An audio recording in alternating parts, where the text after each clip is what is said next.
Ở vùng đất phương Bắc, hoàng đế bị quân Hung nô vây hãm trong doanh trại đã 3 ngày. Tiếng kèn hiệu rền rĩ bi thương, các tướng sĩ chiến đấu trong máu lửa, nhưng thất bại đã là điều không thể tránh khỏi nữa. Xông lên, tướng quân đến rồi, chúng ta được cứu rồi. Các tướng sĩ, trận chiến lần này dẫu chỉ còn lại một người cũng phải phá vòng vây.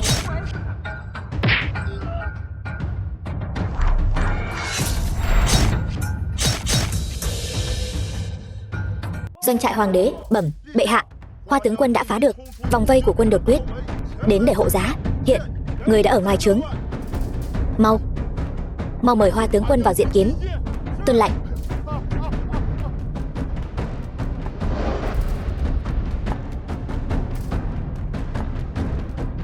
Thần hộ giá chậm trễ, bệ hạ chịu kinh sợ rồi. Hoa tướng quân, mau bình thân.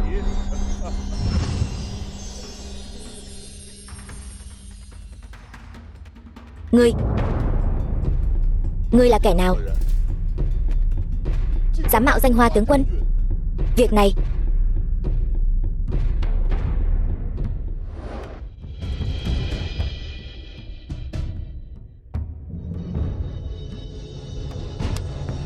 cha thần tái phát vết thương cũ. Thần nữ Hoa Vinh bất đắc dĩ thay cha tòng quân, mong bệ hạ xá tội. Dẫu là thân phận nữ nhi cũng chẳng thua kém đấng nam nhi. Trẫm không những không phạt ngươi mà còn phải ban thưởng cho ngươi. Nào, mau bình thân. Nói đi, ngươi có thỉnh cầu gì, trẫm đều đồng ý. Tạ ơn bệ hạ. Thần nữ chỉ muốn xin bệ hạ một đạo thánh chỉ, ân chuẩn nữ tử cũng có thể ra trận diệt địch. Nói hay lắm, quả thực là bậc nữ trung hào kiệt. Nữ tử cũng có thể bảo vệ đất nước. Trẫm đồng ý. Từ hôm nay trẫm sẽ chiếu cáo thiên hạ, để ngươi đứng vào hàng ngũ triều đình, còn phong ngươi làm nữ tướng quân đầu tiên của triều đại. Ngươi thấy thế nào? Tạ ơn bệ hạ đã yêu ái, nhưng thần nữ lần này mạo danh cha tổng quân không phải vì danh lợi. Nay chiến sự đã bình ổn, thần nữ chỉ xin bệ hạ cho phép thần cởi giáp trở về thân phận nữ nhi. Mẫu thân đã khuất của thần đã tìm được mối nhân duyên tốt cho thần, chỉ cầu được an ổn sống qua ngày. Việc này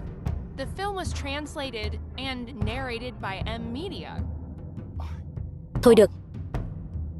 Thật hiếm thấy người có tấm lòng xem nhẹ công danh như vậy. Nếu đã như vậy, trẫm chuẩn tấu. Nhưng mà ngươi hộ giá trẫm trước trận tiền, đó là công lao không thể không ghi nhận. Trẫm ban thưởng cho ngươi 1000 mẫu ruộng tốt, vạn lượng vang, một tòa nhà. Những thứ này đều ghi dưới danh nghĩa của cha ngươi, sau này xem như là của hồi môn của ngươi. Ngươi thấy sao? Tạ ơn bệ hạ. Ngọc bội này đã bên trẫm nhiều năm, hôm nay ban thưởng cho ngươi. Sau này dù ngươi có chuyện gì, chỉ cần lấy ngọc bội này ra, trẫm đều sẽ đáp ứng. Tạ ơn bệ hạ.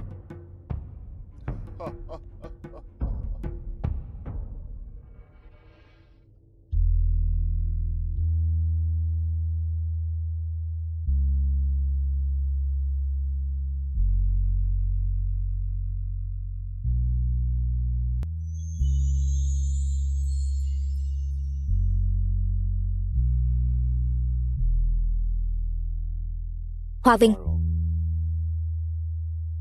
đời này cưới được nàng là phúc phần lớn nhất của ta.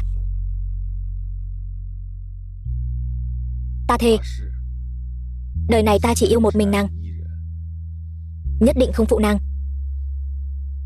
Nếu vi phạm lời thề, trời chu đất diệt.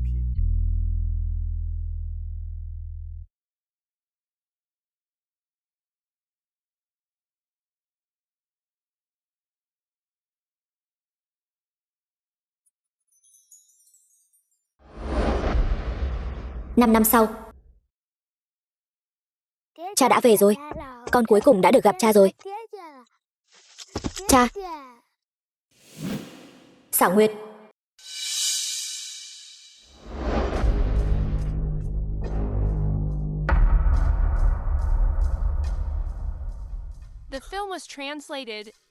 Bắc Thần. Hoa Vinh. Trái tim ta hiện giờ đã thuộc về người khác. Nàng ấy chính là vị đại tướng quân được Hoàng thượng sắc phong, Phượng Vũ. Ta đã xin ban hôn rồi. Chàng từng nói kiếp này tuyệt đối không phụ ta. Chẳng lẽ chàng quên hết rồi sao? Khi đó còn quá trẻ người non dạ, chưa hiểu thế nào là tình yêu. Lời thề khi ấy chỉ là nói cho vui thôi. Sao cô lại tin là thật? Nhưng đối với Phượng Vũ, ta thật lòng yêu nàng ấy. Nàng ấy đã mang trong mình cốt nhục của ta. Ta yêu nàng ấy đến tận xương tủy. Thậm chí ta nguyện vì nàng ấy mà vào sinh ra tử. Danh không chính ngôn không thuận, mà đã mang thai cốt nhục của chàng. Phượng Vũ tướng quân thật đúng là khác người.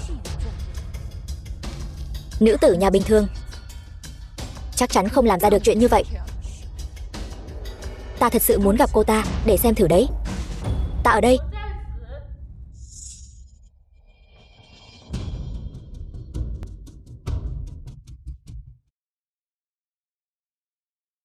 Người gặp ta, tại sao không hành lễ? Tại sao ta phải hành lễ với ngươi? Ta là vị nữ tướng đầu tiên được Hoàng thượng đích thân sắc phong. Ngươi chỉ là một nữ nhân trốn khuê phòng, gặp ta, chẳng lẽ không nên hành lễ sao?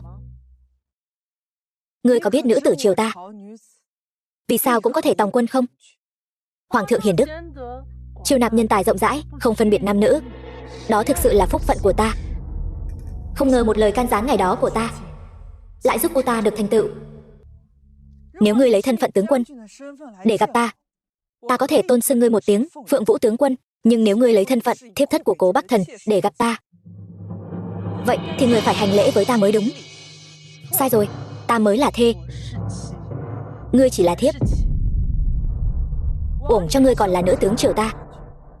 Ngay cả lễ nghĩa tôn ti trật tự cũng không phân biệt được, giờ lại còn muốn đảo lộn trời đất. Ta và Bắc Thần tâm đầu ý hợp. Trên chiến trường bọn ta vào sinh ra tử, ta có thể giúp chàng ấy xây dựng sự nghiệp. Còn ngươi thì sao?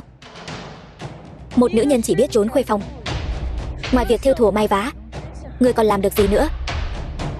Ngươi không xứng với Bắc Thần, miễn cưỡng lắm cũng chỉ có thể là một thiếp thất thôi. Ta có xứng với Cố Bắc Thần hay không, chưa đến lượt ngươi lên tiếng xen vào. Ít nhất hiện tại ta vẫn là thê tử của hắn. Ngươi chẳng qua chỉ là một lựa chọn nhất thời mà thôi. Có thể coi là loại thê tử gì chứ? Dì là người xấu, không được bắt nạt mẹ ta.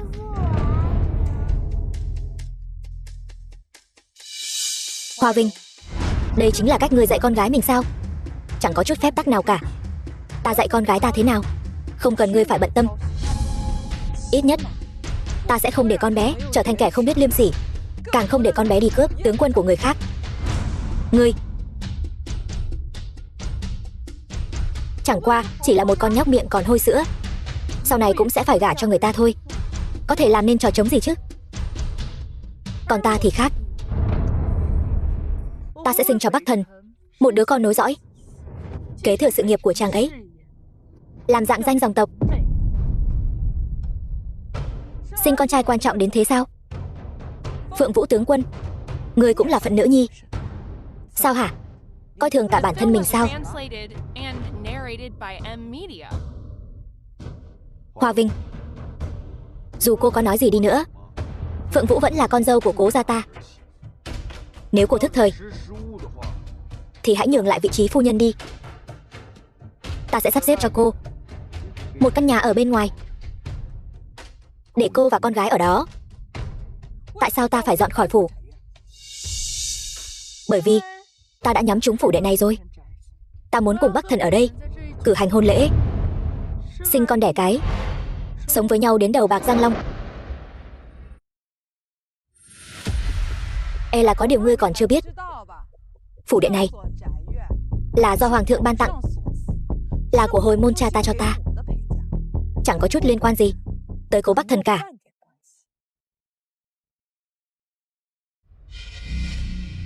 Hoa Vinh, sao cô lại không có chút bao dung nào vậy? Chẳng qua chỉ là một nơi ở thôi mà. Cô cùng con gái ở đâu mà chẳng giống nhau. Phượng Vũ tướng quân cống hiến cho đất nước, là công thần của quốc gia. Cô ấy nguyện ý gả vào Cố gia, đó là vinh dự của Cố gia. Đáng lẽ phải để cô ấy làm chính thất. Hơn nữa, hôn sự của Phượng Vũ và Bắc Thần là do hoàng thượng đích thân ban chỉ, nên dành cho cô ấy sự tôn trọng xứng đáng. Tổ chức hôn lễ ngay tại đây. Cô dọn ra ngoài đi. Mẹ, chẳng lẽ mẹ quên rồi sao? Con từng là hậu duệ của dòng dõi nhà tướng, cũng từng mang vinh quang về cho Cố gia. Đó là vinh dự của cha cô, liên quan gì đến cô? Cha cô đã mất từ 3 năm trước rồi. Hóa ra các người chỉ còn lại mình cô thôi. Còn dựa dẫm vào cái gì nữa? Chẳng lẽ còn trông chờ cô mang vinh quang về cho Cố gia sao? Thân phận hiện tại của cô cũng xứng làm vợ của ca ca ta sao? Ca ca ta hiện giờ là đại tướng quân được phong tước. Chỉ có Phượng Vũ tướng quân mới xứng với thân phận của huynh ấy.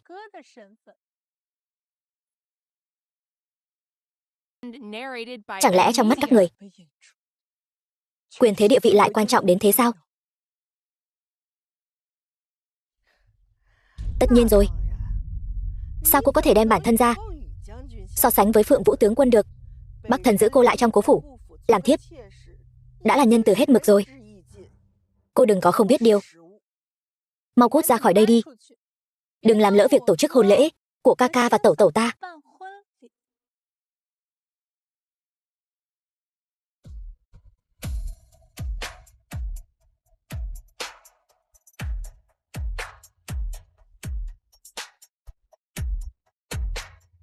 Ta tuyệt đối sẽ không rời khỏi nơi này nửa bước. Hoa Vinh, ta khuyên cô sớm ngày rời khỏi đây. Nếu không, duyên vợ chồng giữa ta và cô đến đây là hết. Năm đó thấy gia đình các ngươi không nơi nương tựa, ta mới đón các ngươi vào phủ. Chẳng lẽ các ngươi đều quên rồi sao? 5 năm Cố Bắc Thần rời đi, ta sớm khuya hầu hạ bà. Bà mắc chứng phong hàn, ta không quản ngày đêm châm cứu điều trị cho bà. Chẳng lẽ bà đều quên rồi sao? Còn cô nữa, mấy năm nay mọi chi tiêu của cô đều là ta bỏ tiền ra. Cô muốn thứ gì, ta đều dốc lòng thỏa mãn cô. Chẳng lẽ tình cảm tỉ muội mấy năm nay đều chỉ là diễn kịch hay sao? Ai thèm thứ đồ bỏ đi của cô? Cô đưa tiền cho ta chẳng qua cũng chỉ là mua chuộc lòng người, sợ ca ca ta trở về cô không có cách nào ăn nói mà thôi. Cố Bắc Thần, 5 năm qua ta thành người hiếu kính mẹ chồng, chăm sóc em chồng. Thế mà ngươi lại quên đi lời thề ước năm xưa, dẫn theo người mới muốn đuổi ta ra khỏi nhà, thậm chí mặc kệ họ ức hiếp ta. Ngươi đúng là một kẻ phụ bạc vô tình vô nghĩa. Không phải cô tự nguyện làm những việc này sao? Nếu cô không bỏ ra những thứ đó, Bắc Thần sao có thể cưới cô chứ? Mẹ ta là người lương thiện nhất trên thế giới này. Các người đừng mắng mẹ, đừng đuổi mẹ đi. Hoa Vinh, ngươi không biết dạy dỗ con gái, ta thay ngươi dạy.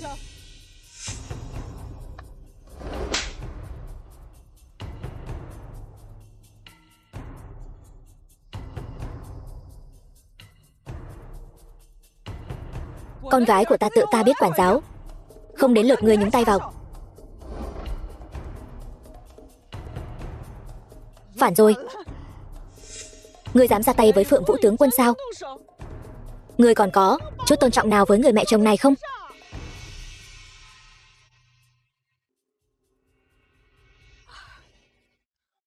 Mẹ,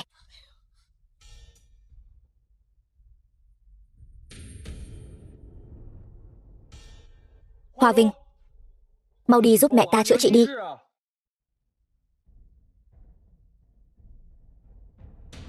Trước kia ta tôn trọng bà ấy là mẹ chồng, kính trọng bà ấy là mẹ của ngươi. Nhưng bà ấy lại xem nhẹ sự hy sinh của ta suốt bao năm qua. Nếu các ngươi đã không coi trọng, thì ta hà cớ gì phải hạ mình đi chữa bệnh cho bà ấy. Ngươi đừng tưởng mình biết châm cứu là có thể khống chế bọn ta. Danh y trong thành nhiều vô kể. Nếu không phải tại ngươi tự ý làm càn, khăng khăng đòi chữa bệnh cho mẹ ta, thì chứng phong hàn của mẹ cũng không đến nỗi ngày càng trầm trọng. Có lẽ ngay từ đầu ngươi đã chẳng có ý tốt gì, cố tình không để mẹ ta được mời danh y cứu chữa. Ta đây xuất thân từ danh gia, chứng phong hàn của mẹ ngươi chỉ có ta mới chữa được. Ngươi đừng có mà tự cao tự đại. Ta không tin trên đời này, ngoại trừ ngươi ra, lại không có ai chữa được bệnh cho mẹ ta. Người đâu? Dùng trọng kim đi mời vị đại phu giỏi nhất trong thành cho ta.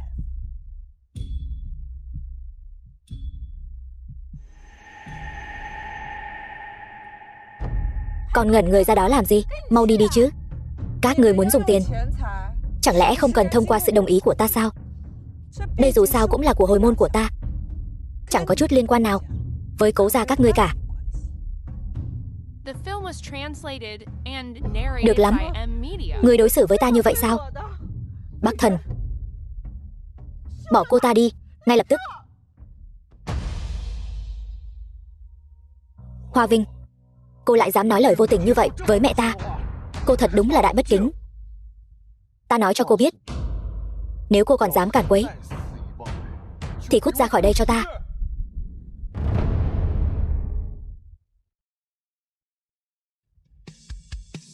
Muốn cút thì cũng là các ngươi cút ra ngoài. Đây là Hoa gia, không phải Cố gia các ngươi. Ngươi đã gả cho Bắc Thần, ngươi là của Bắc Thần, nhà đương nhiên cũng là của Bắc Thần. Mọi thứ đều do Cố gia ta quyết định. Nằm mơ. Hoa Vinh, ngươi đối xử với mẹ chồng như vậy, không sợ Bắc Thần sẽ thật sự bỏ ngươi sao? Được thôi, thế chẳng phải đúng ý ngươi rồi sao? Bắc Thần, con nghe thấy rồi chứ? Bỏ cô ta đi.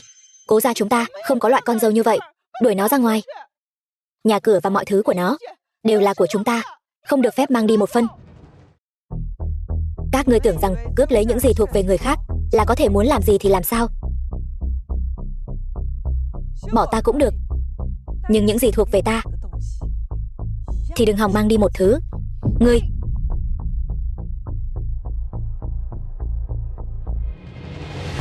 Hoa Vinh, ta nói cho cô biết, phủ đệ này nhất định phải là của ta. Vậy thì phải xem ngươi có bản lĩnh đó hay không.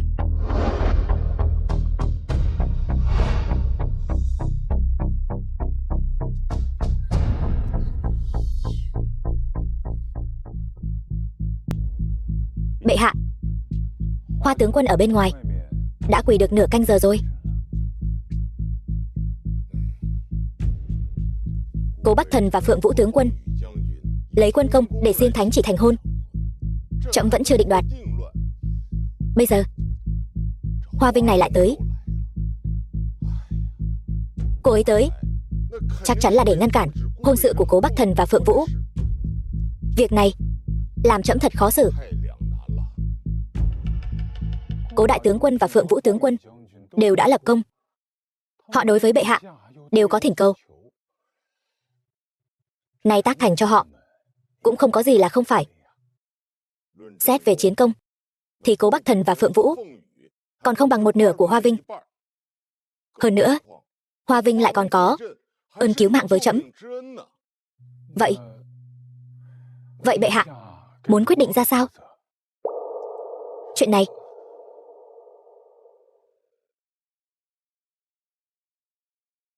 truyền Hoa Vinh vào gặp trẫm. Tuân chỉ. Tuyên, Hoa Vinh vào gặp. Thần tham kiến bệ hạ. Ngươi mau đứng dậy đi. Tạ ơn bệ hạ. Hoa Vinh, lần này ngươi tới đây Vì hôn sự của Cố Bắc Thần và Phượng Vũ sao? Ngươi yên tâm, trẫm tuyệt đối sẽ không để ngươi phải chịu uất ức. Trẫm sẽ hạ chỉ bác bỏ hôn sự này ngay. Thần chỉ cầu bệ hạ ban cho thánh chỉ hòa ly. Cái gì? Ngươi đến đây để cầu hòa ly? Cố Bắc Thần bạc tình bạc nghĩa như thế, sao có thể cùng hắn đi đến cuối đời? Thần chỉ cầu một đời một kiếp một đôi người, không chấp nhận việc phải chung chồng với kẻ khác. Nếu Cố Bắc Thần đã thay lòng đổi dạ, vậy thì thần tuyệt đối sẽ không cam chịu nhún nhường. The film was translated and narrated by M Media. Bệ hạ từng hứa với thần, chỉ cần thần có yêu cầu, nhất định sẽ đáp ứng.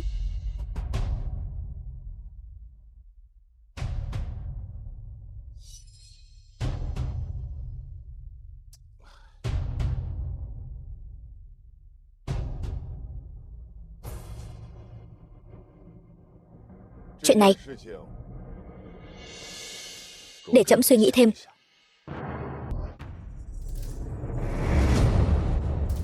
Hoa Vinh, ngày hôn lễ của ta và Phượng Vũ đã đến rất gần rồi. Ta khuyên cô sớm dọn khỏi phủ, tránh việc đến lúc đó bị đuổi ra khỏi nhà.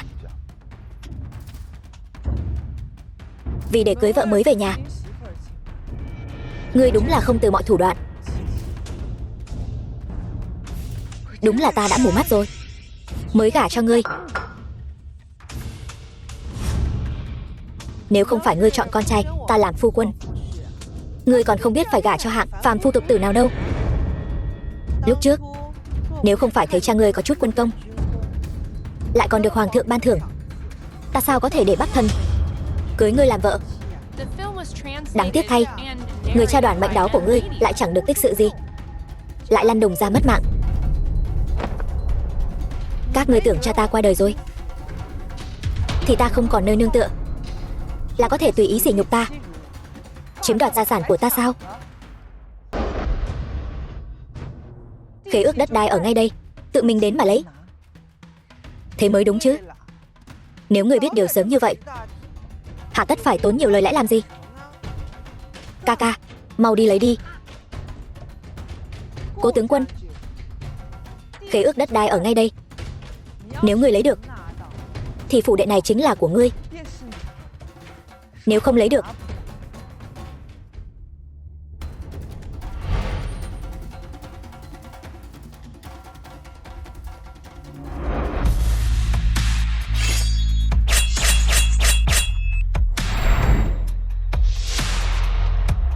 cô biết võ công?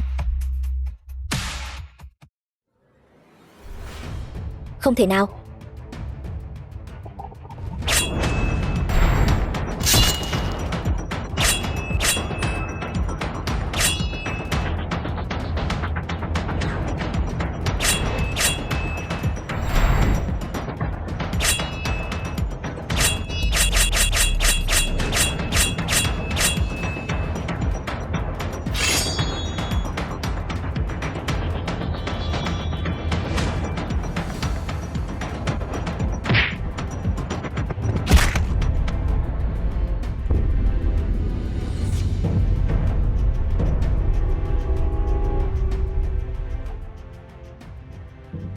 Võ công của cô vậy mà lại cao cường hơn ta. Chỉ bằng chút võ công mèo quào của ngươi mà còn muốn múa rìu qua mắt thợ sao? Ta nói cho ngươi biết, bất kỳ kẻ nào cũng đừng hòng cướp mất con gái khỏi tay ta. Phủ đệ này dù ta có đốt đi, cũng tuyệt đối không để lại cho các ngươi. To gan, ngươi muốn tự tay lấy mạng chồng sao? Dám lấy kiếm chỉ vào con trai ta. Ngươi có biết ngươi đã phạm tội gây bất hòa không? Ta có thể phạt trượng ngươi đấy. Nếu cô để lại căn nhà cho bọn ta, thì những việc cô làm ngày hôm nay ta có thể xóa bỏ tất cả. Bằng không, cô cứ đợi mà bị đánh đuổi khỏi nhà đi. Chỉ bằng các ngươi mà cũng muốn đuổi ta ra khỏi nhà. Nếu có bản lĩnh thì cứ việc xông lên đi. Hoa Vinh, đừng tưởng biết chút võ công thì có thể coi thường người khác. Cô mà dám động đến bọn ta một cái, ta lập tức đi báo quan, khiến cô phải ngồi tù suốt quãng đời còn lại. Người đâu? Đánh đuổi con tiện nhân này ra ngoài cho ta.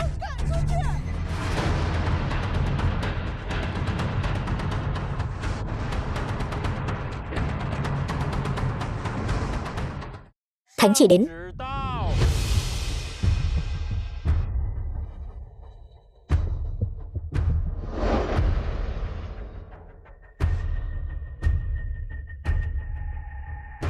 Hoa Vinh, xin tiếp chỉ.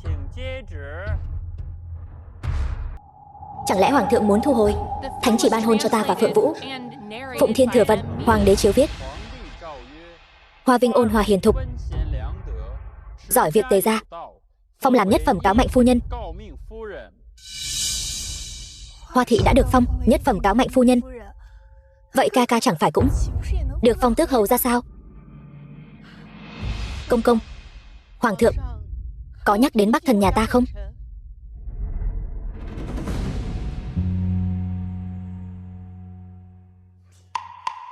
Cố Bắc Thần một lòng muốn cầu cưới Phượng Vũ làm vợ.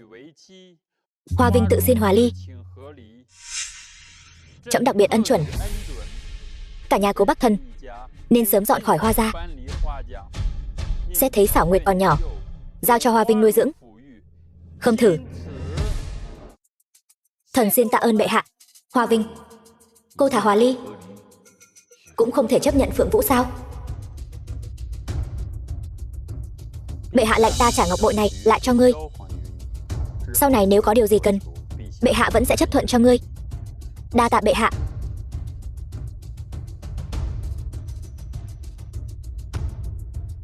Thật không ngờ Hoa thị lại được Hoàng thượng hậu đãi đến thế. Lần này nguy to rồi. Mẹ, sau này chúng ta dọn khỏi đây, phải sống sao đây? Mau đi đi. Con dâu ngoan của ta. Mẹ chỉ là nhất thời bị che mắt mà thôi. Trong lòng thật sự không nỡ để con và Bắc Thần hòa ly. Chúng ta đừng làm loạn nữa. Con vẫn là người nhà họ Cố của ta. Cố lão phu nhân, xin bà hãy tuân theo thánh chỉ của bệ hạ, mau chóng dọn khỏi phủ đệ. Từ nay về sau đường ai nấy đi, không qua lại với nhau nữa. Hoa Vinh, cô thật sự không thể chấp nhận Phượng Vũ sao?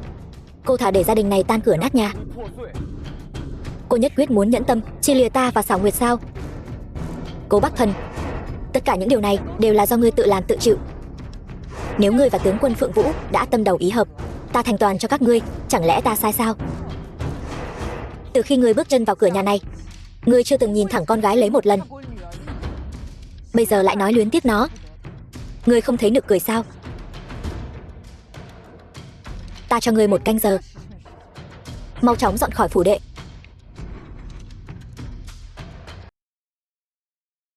Sang tiền minh nguyệt quang.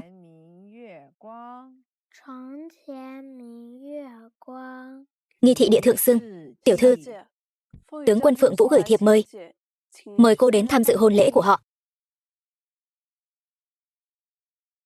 Không được đi. Mẹ không được đi. Nếu họ đã mời mẹ, thì sao mẹ có thể không đi chứ? Như vậy chẳng phải là khiến mẹ trông thật không có khí độ sao? Con nói xem có phải không?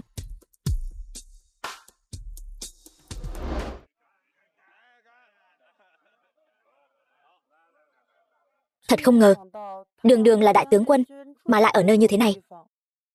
Hôn lễ này có chút quá sơ sài rồi. Tất cả những điều này đều là lựa chọn của họ. Chúng ta là người ngoài, không có quyền đánh giá.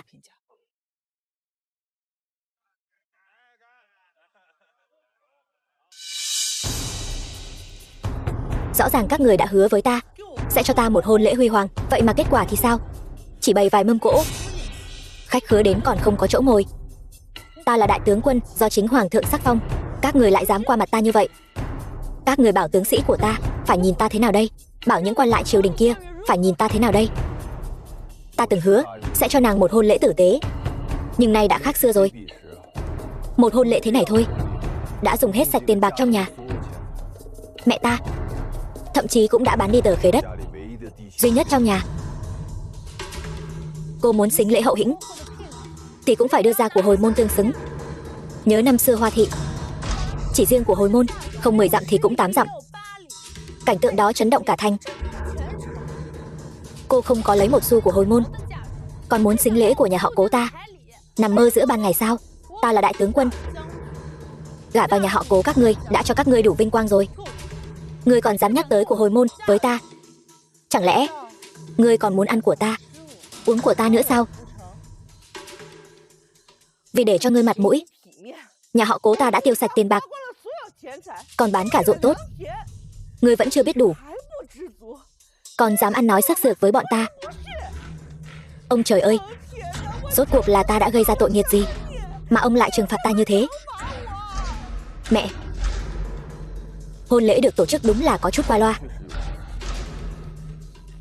Phượng Vũ có oán trách như vậy cũng là điều dễ hiểu. Cầm miệng. Nó mới chỉ vừa vào cửa đã dám chỉ tay năm ngón với ta. Vậy cuộc sống này biết phải sống sao đây? Hai người các ngươi đúng là muốn ta tức mất mạng mà. Mẹ, khách khứa đã chờ bên ngoài rất lâu rồi, đừng để họ phải đợi sốt ruột.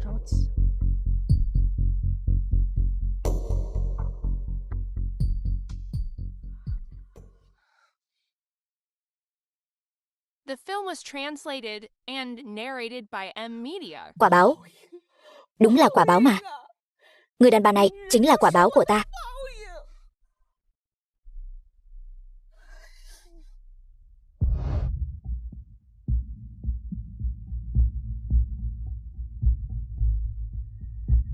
Hoa thị, thật không ngờ cô vẫn dám tới tham dự hôn lễ của ta và Bắc Thần. Cô đã dám gửi thiệp mời cho ta, thì tại sao ta lại không dám tới? Chỉ là không biết hôn lễ này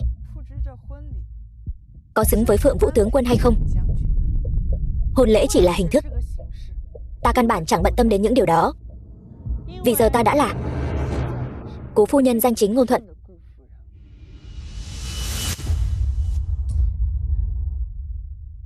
Nếu cô thích làm Cố phu nhân đến vậy, vậy thì ta xin chúc mừng cô, Cố phu nhân. Tiền mừng và quà ta đã gửi tới rồi, không ở đây góp vui nữa. Chúc hai người đầu bạc răng long, không bao giờ xa rời. Cảm ơn lời chúc tốt đẹp của cô, ta và chàng ấy chắc chắn sẽ yêu thương nhau cả đời.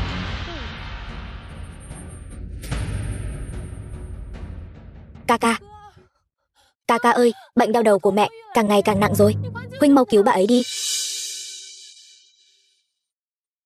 Mau đi cứu mẹ ta đi. Cố Bắc Thần, mong người tự trọng. Hoa Vinh, bệnh đau đầu của mẹ ta lại tái phát rồi, cô mau đi châm cứu cho bà ấy đi.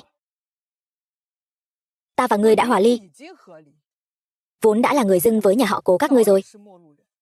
Bệnh đau đầu của mẹ ngươi thì liên quan gì tới ta? Hoa Vinh, bệnh đau đầu của mẹ ta, đại phu cả thành này đều bó tay, chỉ có mình cô mới trị được. Cô và ta từng là vợ chồng, cô không thể thấy mất mạng không cứu.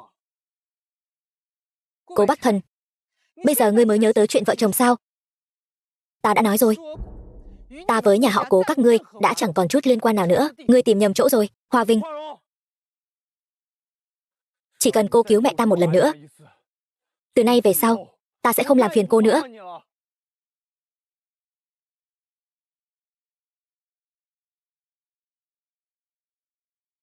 Ta bái sư thần y Giang Trung Hạc, ông ấy ẩn cư trong núi, không tiếp người ngoài.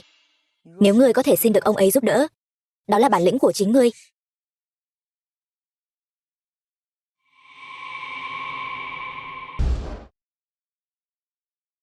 Tướng quân, cuối cùng ta cũng gặp được cô rồi.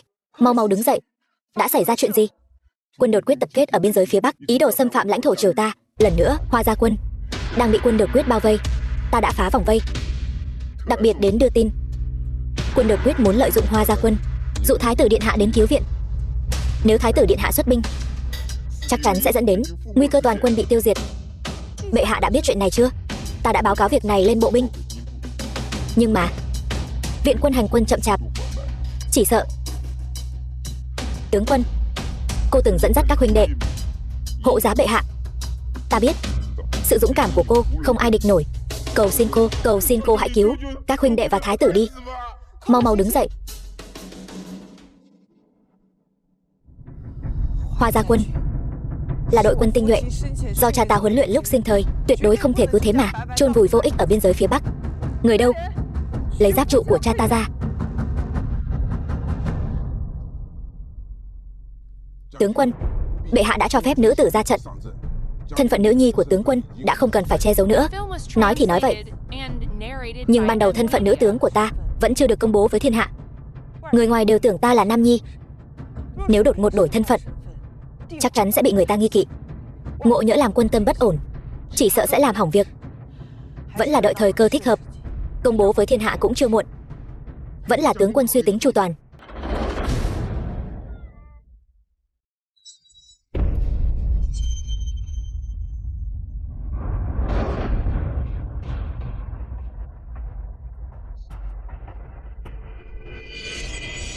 Là Hoa Vinh. Hoa Vinh đến cứu chúng ta rồi.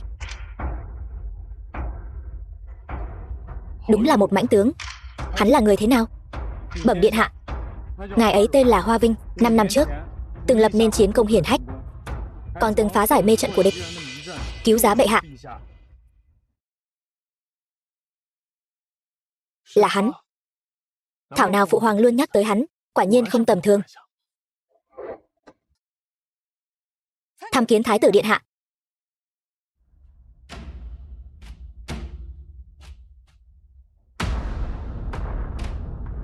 May nhờ có các ngươi đến đúng lúc, bọn ta mới có thể trong ứng ngoài hợp, đánh lui quân đột quyết. Hoa Vinh, ngươi lại lập thêm một đại công, ta sẽ bẩm báo phụ hoàng, ban thưởng hậu hĩnh cho ngươi. Tạ ơn thái tử điện hạ.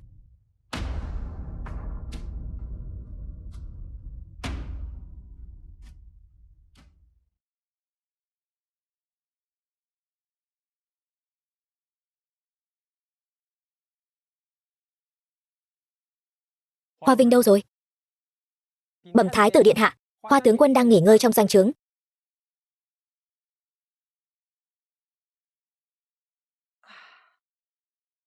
Hoa tướng quân, ta đến đưa thuốc cho ngươi đây. Sao ngươi lại mặc y phục rồi? Vết thương còn chưa bôi thuốc mà. Lại đây, ta giúp ngươi. Không, không cần đâu, ta tự làm được. Đều là nam nhi đại trượng phu, ngươi sợ cái gì chứ? Ngươi bị thương ở sau lưng, làm sao tự bôi thuốc được? Ta ra lệnh cho ngươi, cởi áo bôi thuốc ngay lập tức.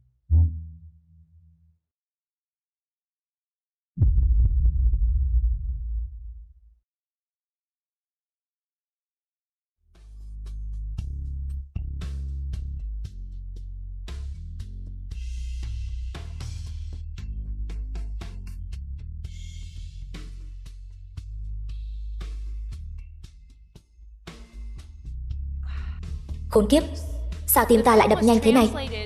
Chẳng lẽ ta lại có ý với tên nhóc này? Không thể nào.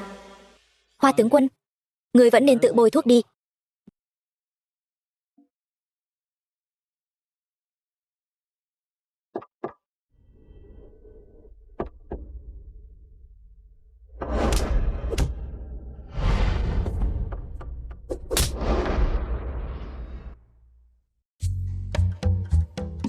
Vẫn xin thái tử điện hạ chỉ giáo.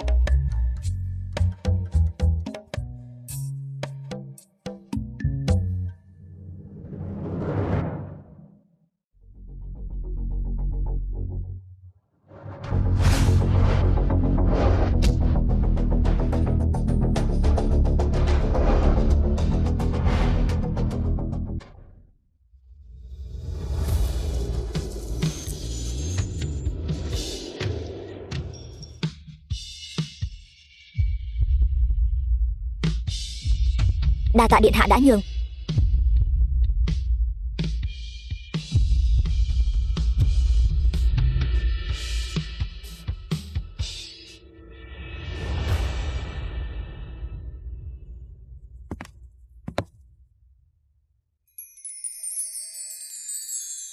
Thái tử, ngài vừa rồi tại sao lại nhường Hoa tướng quân vậy?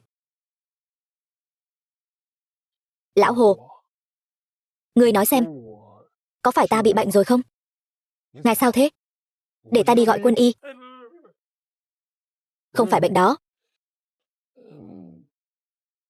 chính là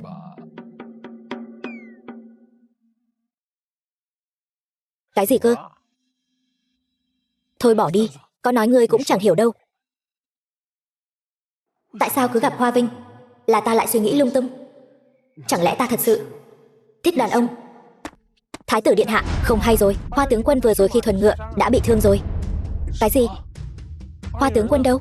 Hoa tướng quân đang ở bờ sông.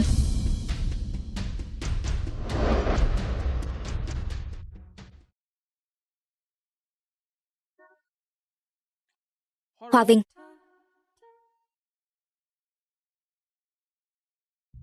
Thái tử, người bị thương nặng không? Không sao, chỉ là vết thương nhỏ thôi. Vừa hay ta cũng đã mấy ngày chưa tắm, ta cùng tắm với ngươi. Không được đâu thái tử. Ta bôn ba mấy ngày nay, trên người đầy mùi hôi hám, e là sẽ bất kính với ngài. Vậy thì đã sao, ta không bận tâm.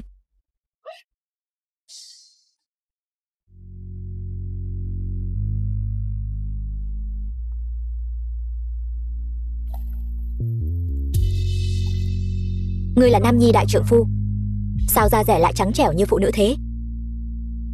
Giống như một nữ tử yếu đuối vậy. Thái tử,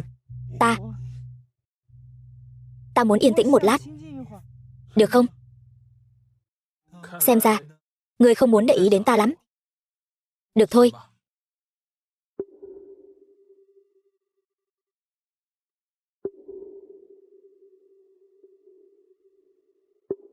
Vậy ta đi trước đây. Đúng rồi, đây là thuốc trị kim sang. Ngươi là nữ tử. Ta thay cha tòng quân. Sau khi cứu giá bệ hạ, liền gả cho Cố Bắc Thần, vốn định giúp phu quân dạy dỗ con cái, sống quãng đời còn lại. Nhưng nào ngờ, chàng ấy đã có người trong mộng. Thà làm ngọc vỡ, còn hơn làm ngói lành, ta thành toàn cho họ. Lần này nếu không phải vì quân Hoa gia gặp nạn, ta cũng chẳng trở lại quân doanh làm gì. Cố Bắc Thần không biết nhìn ngọc quý, lại nhìn mắt cá thành chân châu. Hắn hòa ly với ngươi là sai lầm lớn nhất trong đời này của hắn. Ta không muốn nhắc lại chuyện này nữa. Thân phận nữ nhi của ta, mong thái tử điện hạ giữ kín giúp ta. Ngươi cứ yên tâm, ta sẽ không nói với bất kỳ ai. Từ nay về sau, ngươi hãy làm việc bên cạnh ta. Đa tạ thái tử điện hạ. May mà ngươi là nữ nhi. Một, hai, một, hai. Hoa tướng quân không chỉ là một mãnh tướng, mà luyện binh cũng rất bài bản. Mấy hôm trước giao chiến với đột quyết, chỉ diệt được vài tên. Chúng ta thật hổ thẹn không bằng.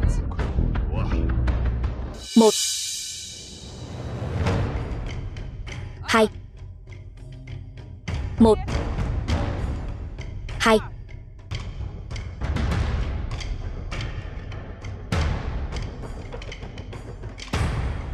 Một, hai, một, hai, một, hai. Mặt tướng Cố Bắc Thần bái kiến thái tử điện hạ. Mặt tướng Phượng Vũ bái kiến thái tử điện hạ. Thánh chỉ của phụ hoàng đã hơn 3 tháng rồi. Dẫu là rùa bò cũng đã phải tới được Bắc Cảnh rồi. Tốc độ hành quân thế này của các ngươi thì đánh đấm thế nào? Nếu làm lỡ thời cơ tác chiến thì lấy tội gì mà đền? Đợi các ngươi tới cứu viện thì e là mọi chuyện đã rồi. Đúng thế. May mà quân ta có một vị chiến thần cứu bọn ta khỏi cảnh hiểm nghèo. Bằng không thì chỉ còn biết đợi các ngươi đến dọn xác cho bọn ta mà thôi. Thái tử bớt giận. Thuộc hạ đã ngày đêm hành quân, song Bắc Cảnh địa thế hiểm trở, chúng thuộc hạ vài lần gặp nạn, bất đắc dĩ mới làm lỡ thời cơ tác chiến. Dù sao đi nữa, người ta và Hoa Vinh cũng từng là vợ chồng. Nể mặt Hoa Vinh cũng không nên trách phạt quá lời. Thôi được, sự việc đều có lý do. Lần này cũng không có thương vong nghiêm trọng, tạm thời miễn tội cho các ngươi. Đứng lên đi. Tạ ơn thái tử điện hạ. Vừa rồi Lỗ tướng quân nói trong quân xuất hiện một vị chiến thần. Không biết vị chiến thần đó là ai? Có thể cho bọn ta diện kiến được không? Cũng là để bọn ta hưởng chút vận may. Việc này, Hoa tướng quân, mau vào đi, cho bọn họ được diện kiến chiến thần của chúng ta. Rốt cuộc là bậc thánh thần phương nào mà lại có thể khiến Lỗ tướng quân và Hồ tướng quân tán dương đến vậy?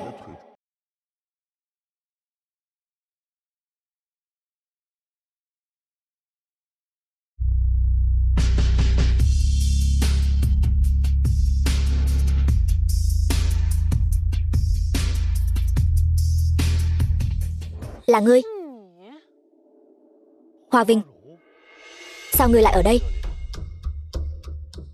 Cô ta chính là chiến thần mà Lỗ tướng quân nói sao? Chuyện này sao có thể? Ta ở đâu? Cần phải báo cáo với ngươi sao? Cố đại tướng quân, ngươi vẫn nên tự lo cho bản thân mình đi. Hai người quen nhau sao?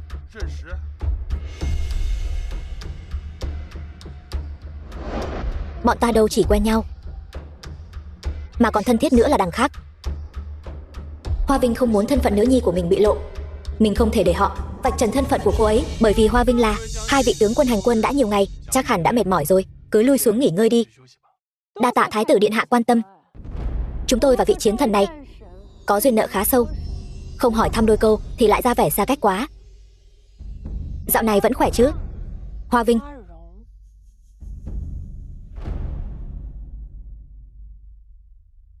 Vẫn khỏe. Sao ngươi lại tới Bắc Cảnh? Chẳng lẽ ngươi biết Bắc Thần sẽ tới Bắc Cảnh nên cố ý tới tìm chàng ấy sao? Ta với hắn đã không còn bất cứ quan hệ gì, sau này cũng sẽ không qua lại nữa. Ta ở đây chỉ là vì muốn bảo vệ những binh sĩ cũ của cha ta khỏi sự tàn hại của quân đột quyết mà thôi. Ngươi chưa từng ra trận đánh giặc, sao dám tự xưng là chiến thần trong quân? Lẽ nào muốn mạo danh quân công để kiếm lấy cái hư danh trong quân đội sao? Vô lễ. Chỉ bằng ngươi mà cũng dám chất vấn Hoa tướng quân? Ngươi có biết Hoa tướng quân đã trải qua bao nhiêu trận chiến không? Hoa tướng quân có phải là chiến thần hay không, chưa tới lượt ngươi đánh giá. Thái tử điện hạ, ta và Phượng Vũ đã mang tới 8 vạn quân cứu viện, 3 vạn kỵ binh, 5 vạn tinh nhuệ, nên sắp xếp thế nào? Xin ngài chỉ thị. Hoa Vinh, ta dự định giao 3 vạn kỵ binh này cho người thống lĩnh. Ngươi có tự tin huấn luyện họ thành một đội quân tinh nhuệ không? Hoa Vinh nhất định không phụ sự tin tưởng của thái tử điện hạ.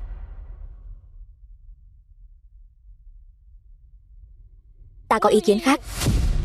Thái tử điện hạ, Hoa Vinh vốn chưa từng lập quân công, nếu chỉ vì 1-2 lần thắng trận mà cứ thế giao tính mạng của kỵ binh cho Hoa Vinh, liệu có quá mức tùy tiện không? Từ khi Hoa tướng quân tới quân doanh, đã diệt không biết bao nhiêu kẻ địch, cướp lương thảo, giải quyết vấn đề ấm no cho tướng sĩ. Mỗi lần đánh trận đều xông pha phía trước. Nếu ngay cả Hoa tướng quân còn không có tư cách chỉ huy kỵ binh, vậy thì ai có tư cách nữa?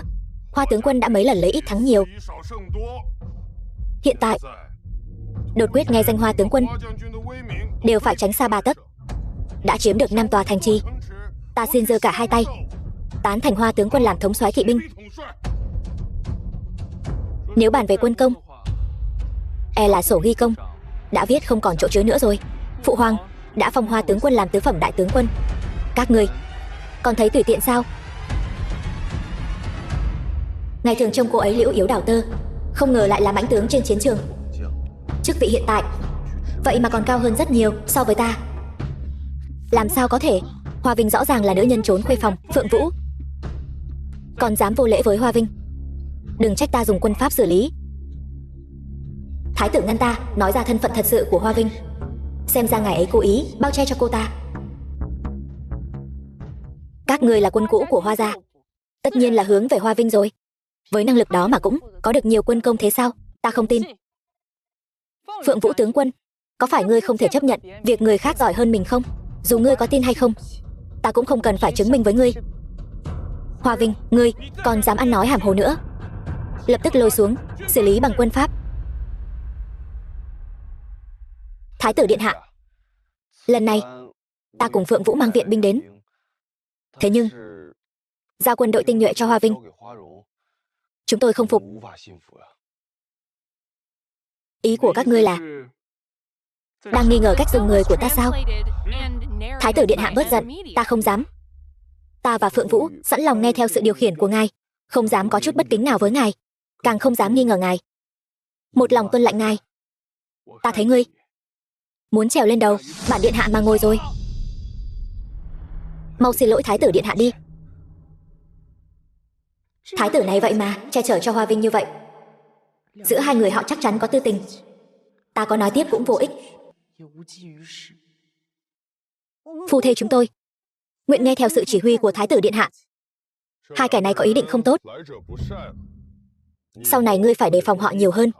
Nếu bị bọn họ bắt nạt, nhất định phải nói cho ta. Ta sẽ đòi lại công bằng cho ngươi. Mặc kệ họ nói gì, vị trí của ngươi trong lòng bọn ta không ai có thể thay thế. Ngươi là công tử của lão tướng quân, bọn ta đều sẽ đứng về phía ngươi. Tuyệt đối không cho phép bất cứ ai bắt nạt ngươi. Các ngươi yên tâm, Hoa Vinh ta đứng ở đây là dựa vào bản lĩnh, cũng là nhờ quân công mới được bệ hạ coi trọng. Ta sẽ không để mặc người khác chà đạp đâu. Thật không ngờ bị chồng phản bội, phải chịu uất ức lớn đến vậy mà vẫn có thể điềm tĩnh thế này, chẳng bị Cố Bắc Thần và Phượng Vũ làm ảnh hưởng một chút nào. Thái tử, chúng tôi đi luyện binh trước đây.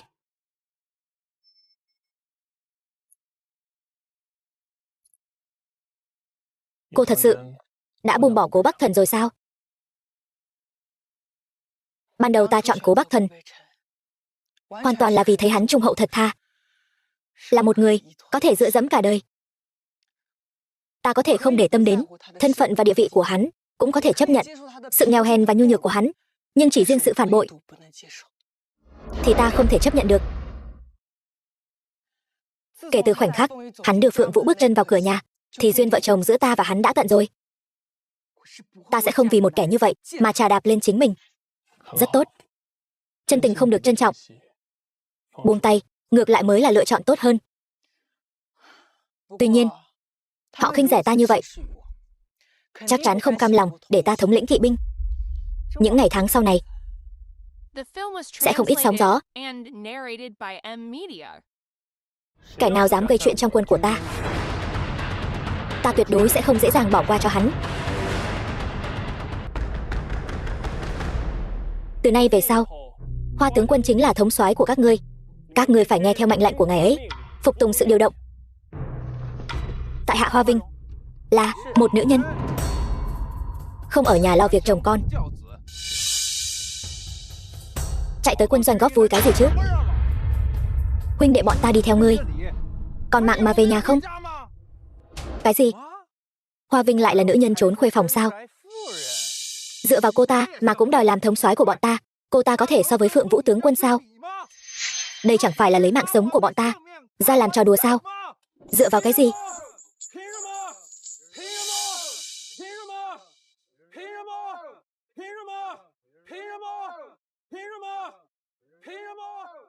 Hoa Vinh, dù ngươi có thái tử che chở thì đã sao? Ta xem ngươi làm sao bịt miệng thiên hạ. Ngươi vẫn nên mau chóng cút khỏi quân doanh đi. Quân doanh không phải là nơi ngươi nên ở.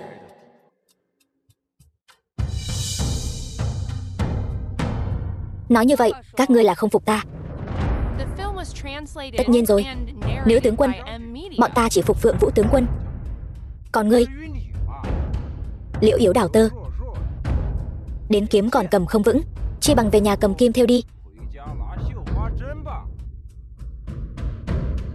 Lời họ nói, cô không cần để tâm, ta sẽ bảo vệ cô. Đa tạ ý tốt của thái tử điện hạ. Nếu họ đã biết rõ thân phận của ta, thì ta cũng không cần phải giấu giếm nữa. Là nữ nhi thì đã sao? Nếu không phục, cứ việc lên đây so tài. Tôn tướng quân, đánh cô ta đi, cho cô ta biết sự lợi hại của kỵ binh doanh chúng ta. Hoa Vinh, ta phải đánh cho ngươi răng rơi đầy đất. Lên đi, cho họ thấy thế nào gọi là nữ nhi không thua kém đấng nam nhi.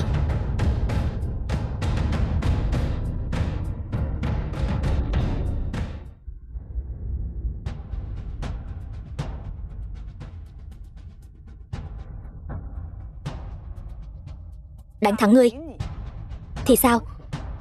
Nếu ngươi có thể thắng ta, ta tự khắc sẽ đi theo ngươi và trung thành với ngươi suốt đời. Nếu ngươi không thắng nổi ta, Ngươi phải quỳ xuống xin lỗi trước mặt toàn thể tướng sĩ và bò ra khỏi quân doanh. Về nhà mà cho con bú. Đúng, bắt cô ta bò ra khỏi quân doanh. Chúng ta chỉ cần Phượng Vũ tướng quân làm thống soái của chúng ta thôi. Đúng. Đúng vậy. Câm miệng. Đúng. Kẻ nào còn ồn ào? Xử theo quân pháp. Thấy ngươi là nữ nhân, ta nhường ngươi 3 chiêu trước. Tôn tướng quân không cần khách khí. Trên chiến trường không phân nam nữ. Nếu đã dám nghênh chiến thì ta không sợ ngươi. Tôn tướng quân từng 3 quyền đánh mất mạng một con hổ, là chiến sĩ dũng mạnh nhất kỵ binh doanh. Hoa Vinh dù có giỏi đến đâu cũng không bằng 1/1000 của hắn. Chỉ sợ chốc nữa sẽ đánh cô ta tơi bời hoa lá, khóc cha gọi mẹ. Hoa Vinh, ngươi không phải đối thủ của ông ấy, cần gì phải cố chấp. The film was translated and narrated by M Media.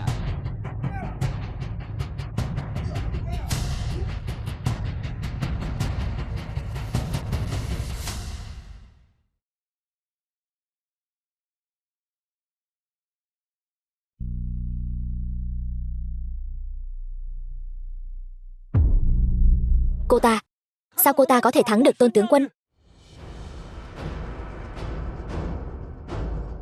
Cảnh tượng vừa rồi các ngươi đều thấy cả rồi chứ? Còn ai muốn thách đấu Hoa tướng quân nữa không? Tôn tướng quân, giờ ngươi đã phục chưa? Thật không ngờ cô ta lại có nội lực thâm hậu đến thế. Nhìn dáng vẻ của cô ta, sợ là chỉ mới dùng 3 phần sức. Nếu cô ta vừa rồi ra tay độc hơn, chỉ sợ mạng của ta đã mất rồi. Tôn mỗ khâm phục, nguyện trung thành đi theo tướng quân. Chúng tôi nguyện trung thành đi theo Hoa tướng quân.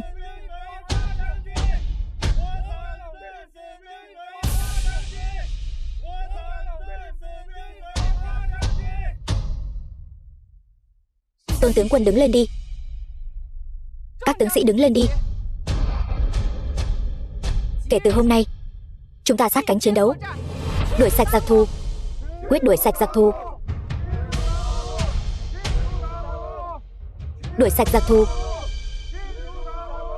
Ta đã sớm nói với nàng rồi. Võ công của Hoa Vinh không thể xem thường. Nàng cứ không chịu nghe. Không thể nào, tuyệt đối không thể nào. Hoa Vinh sao có thể dễ dàng đánh bại Tôn tướng quân? Chuyện này chắc chắn có gian lận. Chắc chắn là thái tử đã đứng sau giở trò. Hắn vì muốn nâng đỡ Hoa Vinh làm thống soái nên cố tình bày mưu tính kế để Tôn tướng quân bại dưới tay Hoa Vinh. Cho dù Tôn tướng quân là người do thái tử sắp đặt, vậy thì đã sao? Chúng ta mà chọc giận thái tử, sau này sẽ không yên ổn đâu. Hoa Vinh thật đúng là vô sỉ. Cô ta lại dám câu dẫn thái tử để mưu cầu vị trí thống soái. Chỉ là thấy chướng mắt khi họ đem tính mạng của tướng sĩ ra làm trò đùa. Vả lại, ta sao có thể thua một kẻ như Hoa Vinh?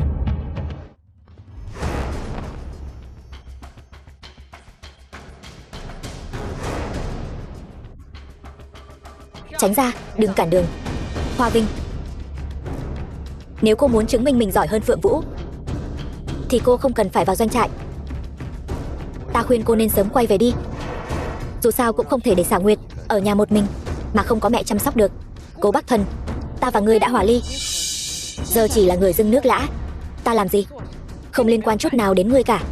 Hơn nữa từ lúc Xảo Nguyệt chào đời đến nay, ngươi chưa từng làm tròn trách nhiệm của người cha. Giờ cũng không cần thiết phải giả vờ làm người cha hiền từ. Ta cảnh cáo cô, thái tử có thể đưa cô từng bước ngồi vào vị trí tướng quân.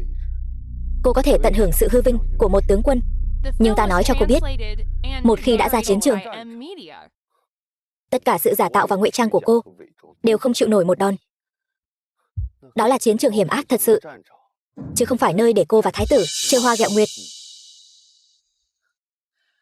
Cố Bắc Thần, ngươi tưởng những gì ta có được hôm nay đều là ân huệ của thái tử sao? Có phải ngươi tưởng rằng ta ở nhà ngoài việc chăm con thì chẳng được tích sự gì không?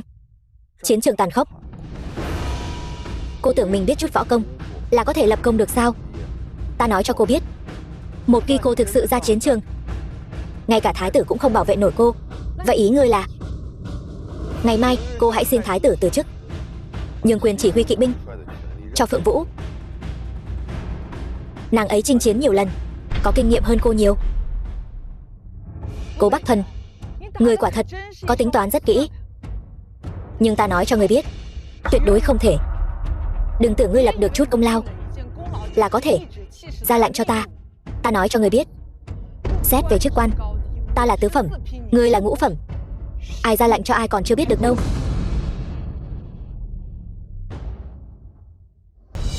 Phượng Vũ, ta từng giao đấu với Hoa Vinh. Công lực của cô ta thâm sâu khó lường. Nàng sợ cái gì chứ? Hoa Vinh dù có chút võ nghệ, nhưng nếu không có thái tử và sự giúp đỡ của Hoa gia quân thì cũng chỉ là kẻ hữu danh vô thực mà thôi. Hôm nay ta nhất định phải giành lấy vị trí thống soái kỵ binh. Không chỉ vì ta, mà còn vì chàng nữa. Tuyệt đối không thể dâng chiến thắng đã nắm chắc trong tay cho Hoa Vinh được. Phượng Vũ, ta chỉ là lo lắng, sợ nàng thua thôi. Chàng có thể đừng làm nhụt chí mình, đề cao uy phong kẻ địch được không? Sao ta có thể thua Hoa Vinh được chứ? Chỉ là nữ nhân yếu đuối mà thôi.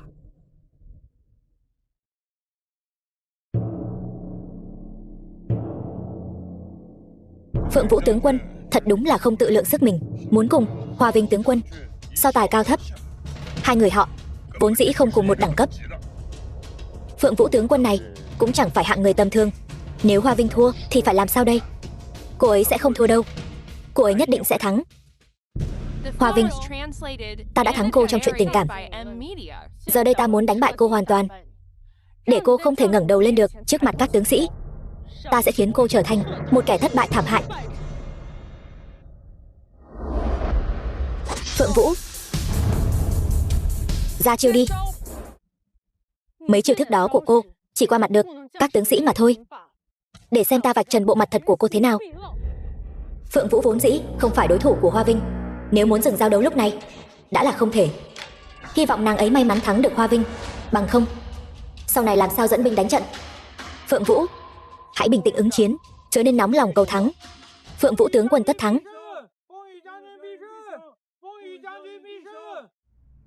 Bắt đầu.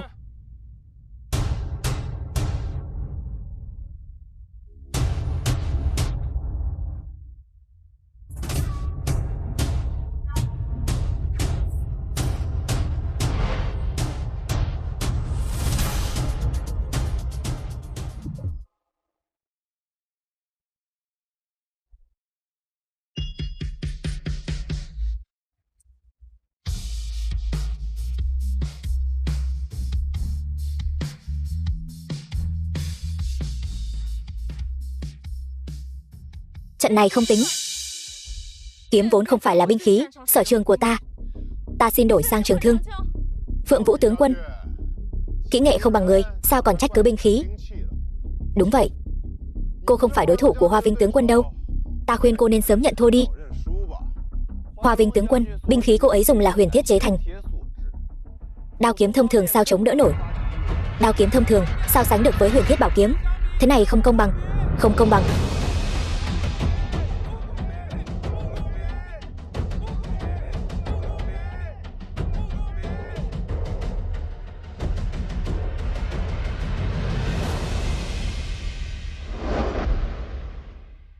Giờ thì công bằng rồi chứ.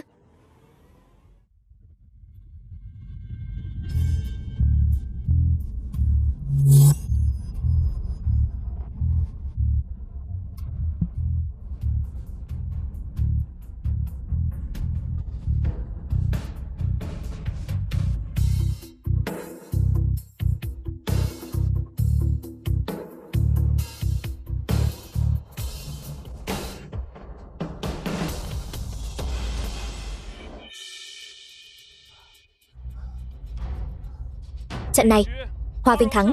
Hay, đánh hay lắm. Hay. Hoa Vinh tướng quân, ta sẽ đánh trống trợ uy cho cô. Trận thứ hai, bắt đầu.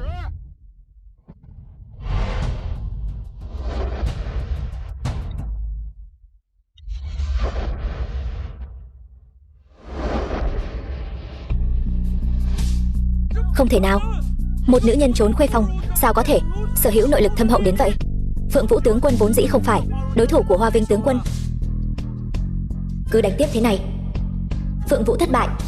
Chi bằng dừng tay ngay lúc này. The film was Để tránh mất mặt. translated and narrated by M Media. Phượng Vũ, nhận thua đi. Nàng vốn không phải đối thủ của Hoa Vinh tướng quân. Ta không thể nhận thua. Ta là nữ tướng đệ nhất. Một khi nhận thua, làm sao đứng vững trong quân? Bọn họ làm sao có thể tuân lệnh ta? Ta nhất định phải thắng.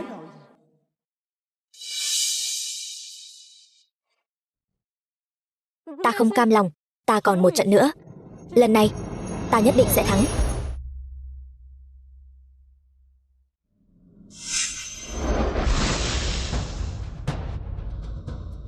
Phượng Vũ tướng quân làm vậy quả thực là hành vi tiểu nhân. Nếu cô đã không thắng được Hoa tướng quân thì cứ việc nhận thua.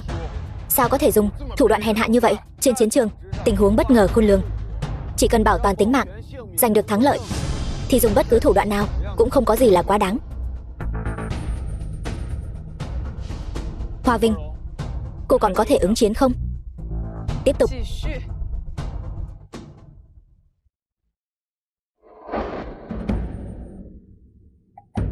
Cô nghĩ dùng cách này mà thắng được ta sao? Ta tuyệt đối sẽ không thua cô.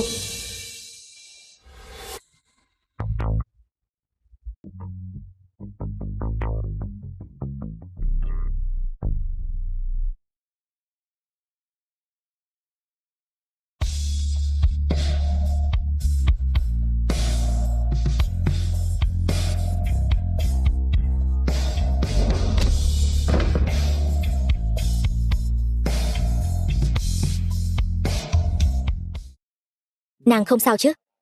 Đã sớm nói với nàng rồi, nàng không phải đối thủ của Hoa Vinh. Vậy mà nàng cứ không nghe.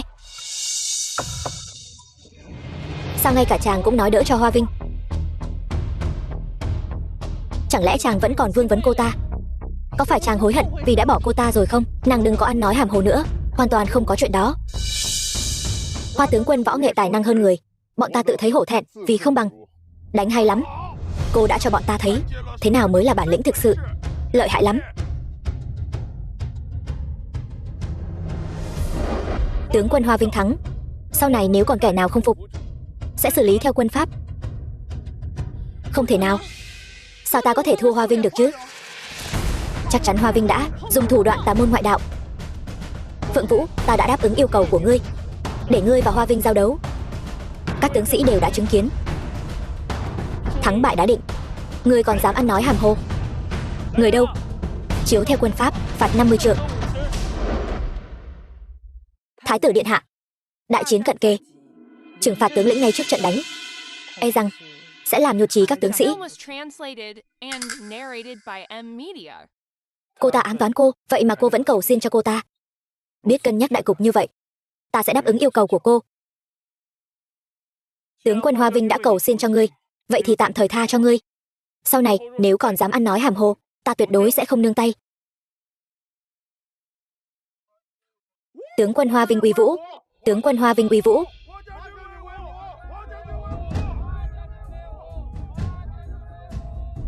Hoa Vinh thật biết nghĩ đến đại cục. Ta đúng là mù quáng. Vì Phượng Vũ mà lại ruồng bỏ cô ấy. Mắt cô thế nào rồi? Chỉ là bị bụi bay vào mắt thôi. Không sao đâu.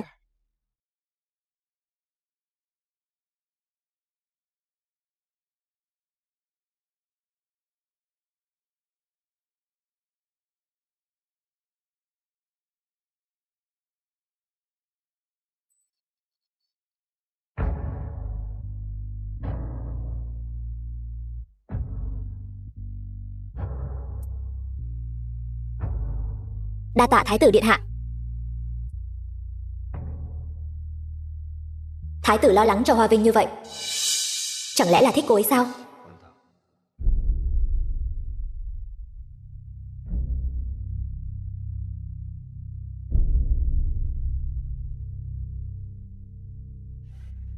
Thật không ngờ tướng quân Phượng Vũ này lại đê tiện đến thế, dùng những thủ đoạn thấp hèn đó để giành chiến thắng trong cuộc tỉ thí. Thật khiến người ta phẫn nộ. Phượng Vũ là người hiếu thắng, sẽ không từ thủ đoạn để đạt được mục đích. Nhưng nếu cô ta có thể dùng tâm tư này để dốc sức trên chiến trường, chưa chắc đã không phải là chuyện tốt. Phượng Vũ có mối thù cướp chồng với cô, nay lại muốn áp đảo cô về khí thế. Tại sao cô còn nói đỡ cho cô ta? Ân oán giữa ta và cô ta đã sớm buông bỏ rồi. Hiện tại quân đột quyết đã áp sát biên giới. Làm sao để chiến thắng mới là chuyện trọng yếu nhất. Cô có tấm lòng bao dung như vậy, lo gì không thể đánh bại đột quyết. Thái tử, theo tin mới nhất từ thám tử tiền tuyến, quân đột quyết đã xâm nhập vào Bắc Cảnh, cách ta không đầy 30 dặm.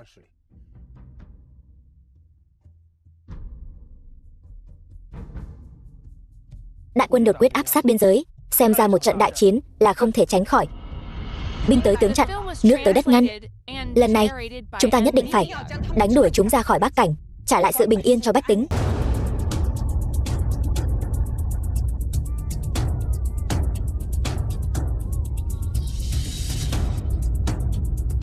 Đột quyết dựa vào quân số đông đảo, muốn tạo thế bao vây chúng ta. Nếu để chúng thực hiện được mưu kế, quân ta tất sẽ thương vong nặng nề.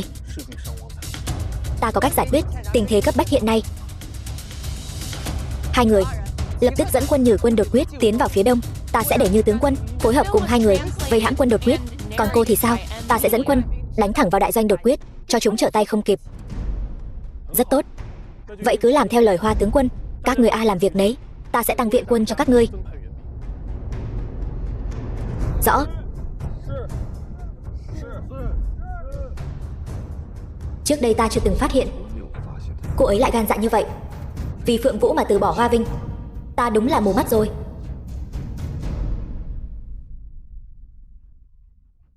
Ta thấy chàng đối với Hoa Vinh ngày càng quan tâm, chỉ hận không thể dán mắt vào người cô ta. Có phải chàng đã hối hận vì đã hòa ly với cô ta không? Nàng đừng có suy nghĩ lung tung nữa. Hoàn toàn không có chuyện đó.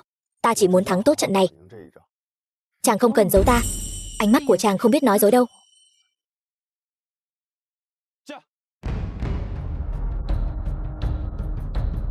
Cố Bắc Thần, chàng cứ chờ xem. Ta nhất định sẽ lập đại công.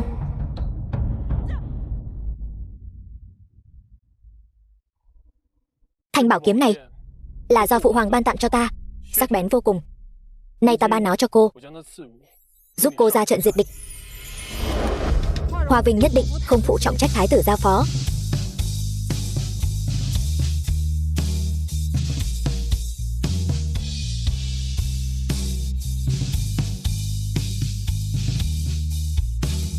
Xuất trình.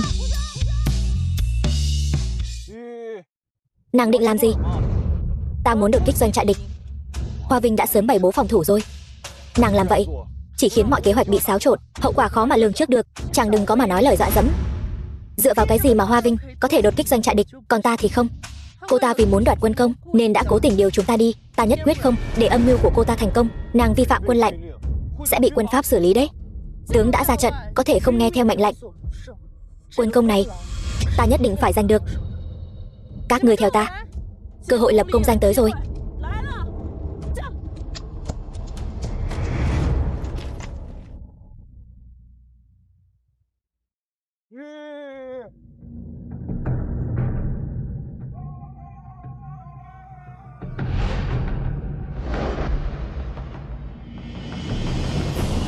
Nguy rồi. Chúng ta bị quân đột quyết bao vây rồi. Đã bảo với nàng rồi, không được tự ý tấn công doanh trại. Nàng cứ nhất quyết không nghe. Hoa Vinh làm được, ta cũng làm được. Chuyện đã đến nước này, chúng ta chỉ còn cách tử chiến một phen. Các người xông lên cho ta.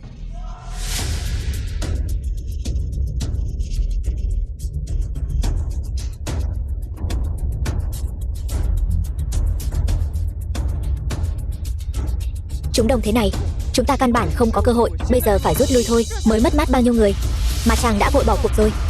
Quân công của ai mà không phải dựa vào máu và xác người chất thành chứ? Phượng Vũ, nàng vi phạm quân lệnh trước, giờ lại còn khiến bao nhiêu tướng sĩ phải hy sinh vô ích. Nàng có biết việc này sẽ gây ra hậu quả nghiêm trọng thế nào không? Nếu chàng tham sống sợ mất mạng thì đừng có ra trận. Các người xông lên cho ta. Hôm nay chính là cơ hội lập công tốt nhất của các ngươi.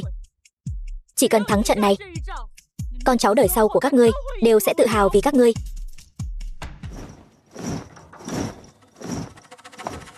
Hoa tướng quân, không xong rồi. Phượng Vũ tướng quân và Cố Bắc Thần tướng quân đã công phá vào doanh trại đột quyết, hiện đang bị quân đột quyết vây hãm. Họ liều lĩnh xông vào doanh trại đột quyết như vậy, chẳng phải là tự đi nộp mạng sao? Các tướng sĩ nghe lệnh, bây giờ chúng ta phải đẩy nhanh tốc độ hành quân tới doanh trại đột quyết.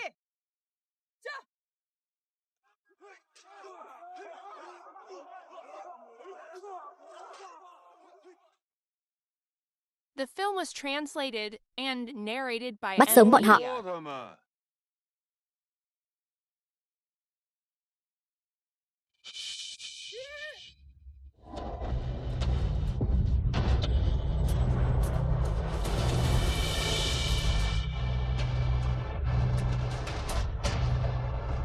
Khả hãn, kẻ này hung hãn vô cùng, hiện đã phá vỡ phòng tuyến của chúng ta rồi. Hoa Vinh, ta từng giao thủ với cô ta trên chiến trường. Người này rất giỏi dụng binh. Người dẫn một đội quân bao vây từ phía sau, sau khi ta dẫn dụ bọn chúng đi sẽ hội quân với các ngươi. Rõ. Quân đột quyết sợ rồi, chúng ta phải thừa thắng xông lên, mau đuổi theo. Phượng Vũ,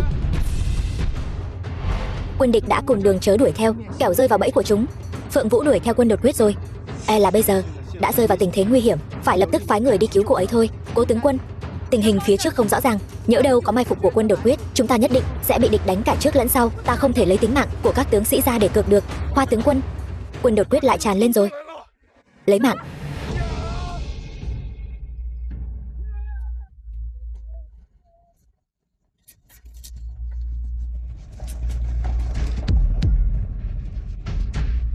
Đừng bận tâm đến ta, cô hãy mau đưa các huynh đệ phá vòng vây tìm thái tử. Muốn đi thì cùng đi. Hoa tướng quân, viện quân tới rồi.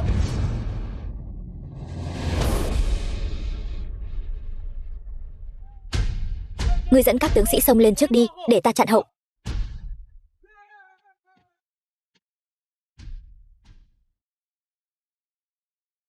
Phượng Vũ tướng quân, phía trước bùn lầy một mảnh tối tăm, ngộ nhỡ có phục binh, quân ta sẽ không còn sức chống cự. Kẻ tham sống sợ mất mạng, sao xứng làm binh sĩ của ta. Theo ta.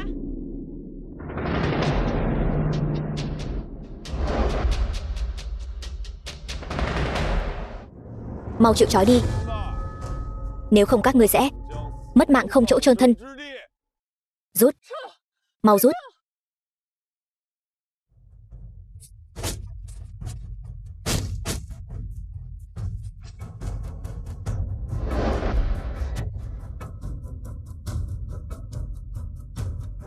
Ngươi hèn hạ, nếu không đầu hàng, các ngươi đều sẽ không có đường về. Ta đầu hàng. Các ngươi đừng lấy mạng ta. Phượng Vũ tướng quân không được đầu hàng, điều này sẽ trở thành nỗi nhục của chúng ta. Trước mắt bảo toàn tính mạng là quan trọng nhất, không thể hy sinh tính mạng một cách vô ích được. Mau vứt bỏ binh khí trong tay các ngươi đi.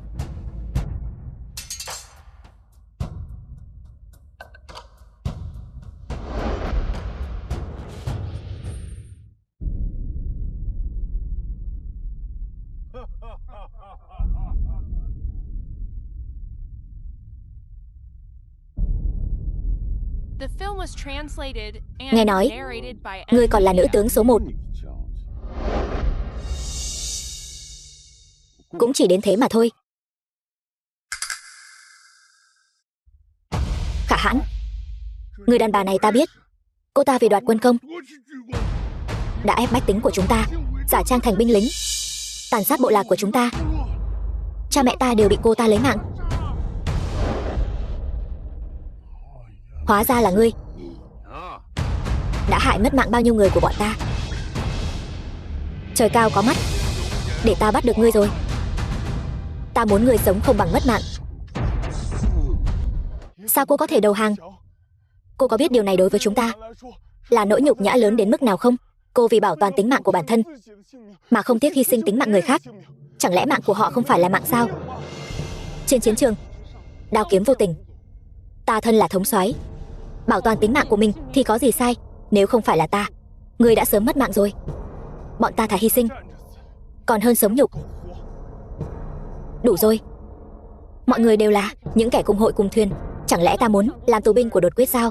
Bọn ta lúc trước đúng là mù mắt, mới đi theo loại thống soái như cô. Lúc đầu khi cô vì quân công tàn sát những người dân đột quyết vô tội đó, bọn ta đã sớm nên nhìn rõ bộ mặt của cô rồi. Loại người như cô không xứng làm tướng quân. Ta là tướng quân do hoàng thượng sắc phong. Chất vấn ta chính là chất vấn hoàng thượng. Lúc đó bọn ta nên đi theo Hoa tướng quân mới phải. Lại đi theo loại tiểu nhân như cô. Ta khinh. Nếu không có ta, ngươi lấy đâu ra quân công? Làm sao nhận được ban thưởng của hoàng thượng? Các ngươi không cảm ơn ta, ngược lại còn ở đây nói lời mỉa mai. Những kẻ như các ngươi đúng là tội đáng mất mạng vạn lần. Hạng như ngươi mà cũng xứng gọi là tướng quân sao? Thả ta ra, viện quân của bọn ta sắp tới rồi. Cô ta nói phải thả cô ta ra. Ngươi nói xem phải làm sao đây? Ta muốn bọn chúng phải chôn theo. Cha mẹ đã khuất của ta, chôn sống tất cả đi. Phượng Vũ, cô thân là một thống soái, lại đi tàn hại tướng sĩ ba quân. Hạng người như cô không xứng làm tướng quân. Cô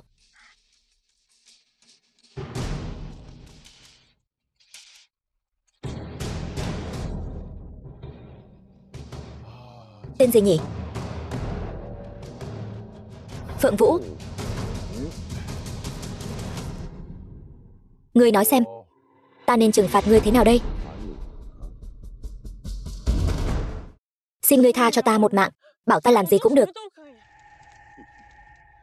Nhát gan như vậy.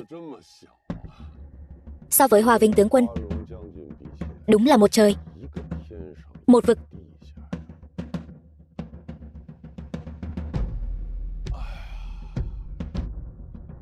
Cô ta giao cho người đó, chỉ cần giữ lại cái mạng là được. Muốn xử lý thế nào thì tùy ngươi.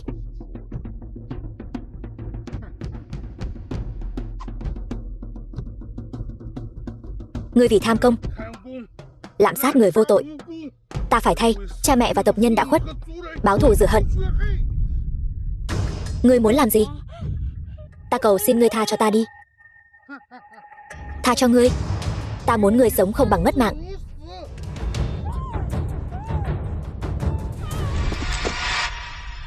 Phía trước là lãnh địa của Đột Quyết, không được truy kích.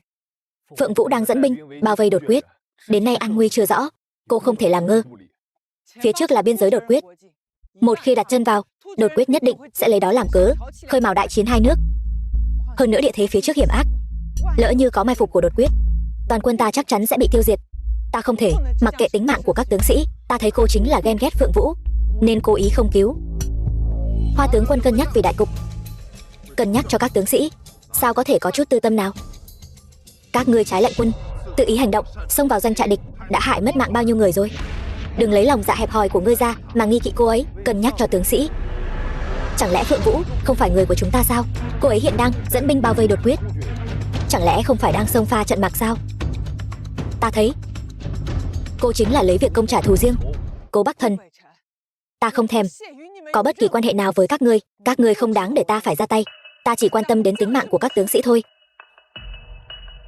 Đây chẳng qua chỉ là lý do đường hoàng của cô mà thôi. Ta biết, Hoa Vinh, cô hận ta cũng hận Phượng Vũ. Cô chẳng qua chỉ muốn mượn tay quân Đột Quyết để hại mất mạng Phượng Vũ mà thôi.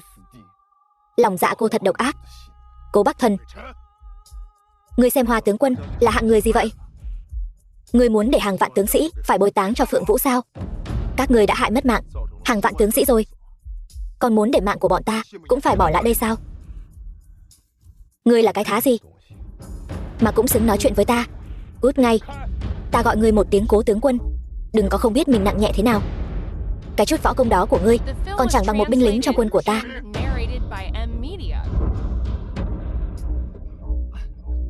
Chút võ mèo quào của ngươi mà cũng dám ra đây làm trò cười thiên hạ. Hoa Vinh, cô cứ để thuộc hạ của mình sỉ nhục ta như vậy sao? Cô rốt cuộc có cứu Phượng Vũ hay không? Là người của chúng ta.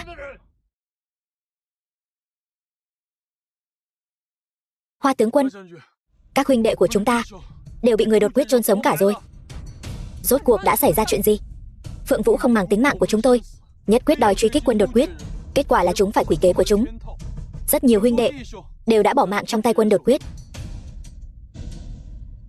Hoa tướng quân, cô nhất định phải báo thù cho các huynh đệ. Ta biết ngay Phượng Vũ không phải thứ tốt lành gì mà. Cô ta muốn lập công, tại sao lại kéo các huynh đệ cùng mất mạng chứ? Các người xuống dưới chữa trị trước đi. Cố Bắc Thần, ngươi nghe thấy rồi chứ? Không phải ta không muốn cứu, mà là ta không thể tiếp tục lấy mạng sống của các tướng sĩ ra làm vật hy sinh được nữa. Hoa tướng quân.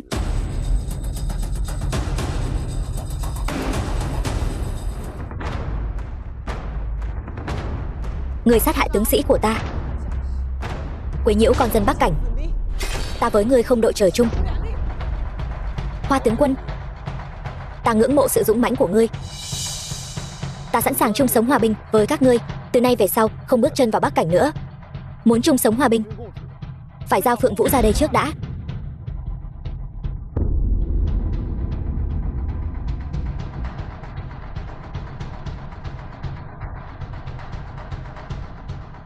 Được. Để bày tỏ thành ý của mình, ta có thể giao Phượng Vũ cho ngươi. Nhưng vì muốn lập công, cô ta từng tàn sát bách tính đột quyết của ta. Chuyện này mong ngươi tâu lên hoàng đế của các ngươi. Ngươi nói bậy. Phượng Vũ sao có thể tàn sát bách tính của các ngươi? Chứng cứ rành rành, há có thể để ngươi ngụy biện. Phượng Vũ đang ở đâu? Mang lên.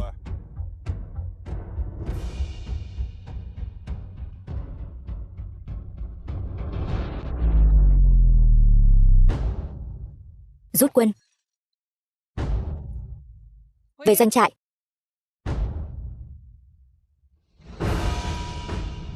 Phượng Vũ, cho dù cô dẫn đầu xung phong, cũng phải bảo toàn an nguy cho bản thân chứ. Làm gì có ai liều mạng như cô. Ta với tư cách là thống soái của họ, nếu không xông pha đi trước thì làm sao làm gương được.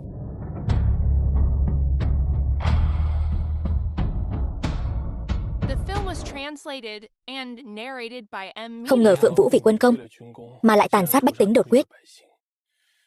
Cô ta quả thực không từ thủ đoạn nào. Phượng Vũ ham muốn công danh cũng chẳng có gì lạ, chỉ là liên lụy đến bao nhiêu tướng sĩ, hy sinh một cách vô ích, thật là không nên. Phượng Vũ đã trở thành trò cười trong toàn quân. Những thuộc hạ của cô ta đều yêu cầu chuyển sang dưới trướng của cô. Ta đã đồng ý với thỉnh cầu của họ, toàn bộ giao cho cô thống lĩnh. Mọi sự xin nghe theo sự sắp đặt của thái tử. Cô hãy dưỡng thương cho tốt, những chuyện còn lại cứ để ta lo.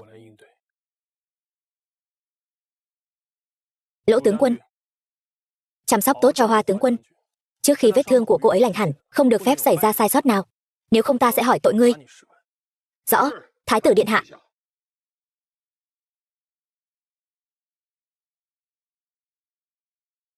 Ta theo thái tử đã hơn 3 năm. Đây là lần đầu tiên thấy ngài ấy chăm sóc một người chu đáo đến như vậy. Hoa tướng quân, thái tử đối với cô chu đáo hơn với bọn ta rất nhiều.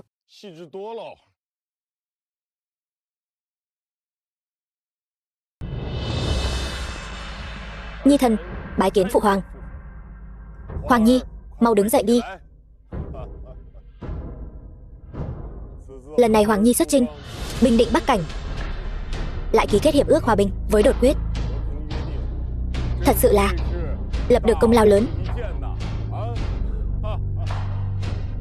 Nhi thần lần này có thể thắng lợi trở về, Hoa Vinh tướng quân cũng có công lớn. Mong phụ hoàng hãy ban thưởng thật hậu hĩnh cho Hoa Vinh tướng quân. Yên tâm, trẫm nhất định sẽ trọng thưởng cho Hoa Vinh. Không chỉ để cô ấy trở thành tấm gương cho toàn quân, mà còn phải để người đời ca tụng. Tuy nhiên, biểu hiện lần này của Phượng Vũ thật khiến người ta thất vọng quá. Phượng Vũ vốn không phải là tướng tài, nếu không phải vì cô ta thì lần này đã không có nhiều tướng sĩ tử trận đến thế. Cô ta ở trong quân e là khó lòng khiến người khác phục tùng. Hoàng nhi, con có ý kiến gì không? Nhi thần kiến nghị hãy tước bỏ quân tịch của Phượng Vũ, vĩnh viễn không được làm tướng. Chuyện này được, cứ làm theo ý Hoàng nhi. Hãy thảo chỉ. Tuân chỉ, bệ hạ. Hoàng nhi, con đã lập đại công lần này, phụ hoàng nên thưởng cho con thế nào đây? Nhi thần Nhi thần muốn được cưới Hoa Vinh làm vợ, vẫn mong phụ hoàng chuẩn tấu. Hoàng Nhi, con có biết Hoa Vinh từng thành thân rồi không? Cô ấy còn có một đứa con gái nữa. Thái tử phi dù thế nào đi nữa cũng không thể là người đã qua một đời chồng. Nhi thần không bận tâm chuyện cô ấy đã từng gả đi hay chưa, cũng chẳng mang việc cô ấy có con hay không. Con chỉ biết là con yêu cô ấy, sẵn lòng vì cô ấy mà đánh đổi tất cả. Hoa Vinh, cô ấy xứng đáng là bậc nữ trung hào kiệt. Với quân công và tài trí của cô ấy, làm thái tử phi là quá đỗi dư thừa. Thế nhưng con đã hỏi ý nguyện của cô ấy chưa? Nhi thần đã đem lòng mến mộ từ lâu, chỉ là vẫn chưa nói cho cô ấy hay. Nếu như con nhất quyết cưới cô ấy, vậy trẫm chấp thuận. Chỉ cần Hoa Vinh không phản đối, vậy thì ta cũng không có ý kiến gì. Đúng là một mối lương duyên tốt đẹp. Nhi thần đa tạ phụ hoàng.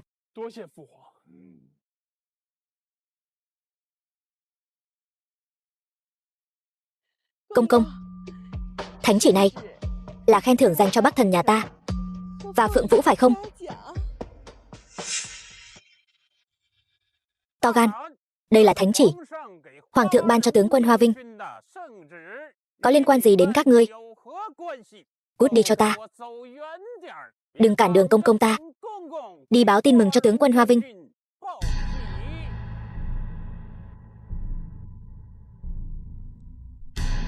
Mẹ ơi! Mẹ, con đã xem bảng danh sách công thần. Phượng Vũ và ca ca quả nhiên không có tên trên bảng. Chuyện này là sao vậy? Chẳng phải chúng cùng ra trận sao? Sao lại không có lấy nửa phần công trạng? Đều tại Phượng Vũ đó. Cô ta ham công hám lợi, hại mất mạng biết bao tướng sĩ. Hoàng thượng của trách, đã xóa tên cô ta khỏi quân tịch rồi. Ca ca con lần này cũng bị liên lụy. May mà thái tử giơ cao đánh khẽ, miễn cưỡng giữ huynh ấy lại quân doanh để phụng sự. Thế nhưng đã tước mất danh hiệu tướng quân của huynh ấy rồi. Ta đã nói con Phượng Vũ đó là kẻ sao chổi mà. Lần này thực sự làm khổ con trai ta rồi. Cố gia chúng ta coi như chẳng còn hy vọng gì nữa. Ta đã lầm khi xem gà rừng là Phượng Hoàng, để sống mất Phượng Hoàng thực sự rồi. Mẹ ơi! Mẹ thật giỏi quá. Sau này lớn lên con cũng muốn làm nữ tướng quân. Được thôi. Vậy đợi Xảo Nguyệt lớn lên, nhất định phải trở thành người giống như mẹ, một nữ tướng quân bảo vệ hòa bình. Đợi con lớn lên, mẹ dạy con kiếm pháp, có được không? Được. Thái tử điện hạ cầu kiến. Mau mời vào. Vậy hai người cứ nói chuyện đi, ta dẫn Xảo Nguyệt ra đằng kia chơi. Đi đi.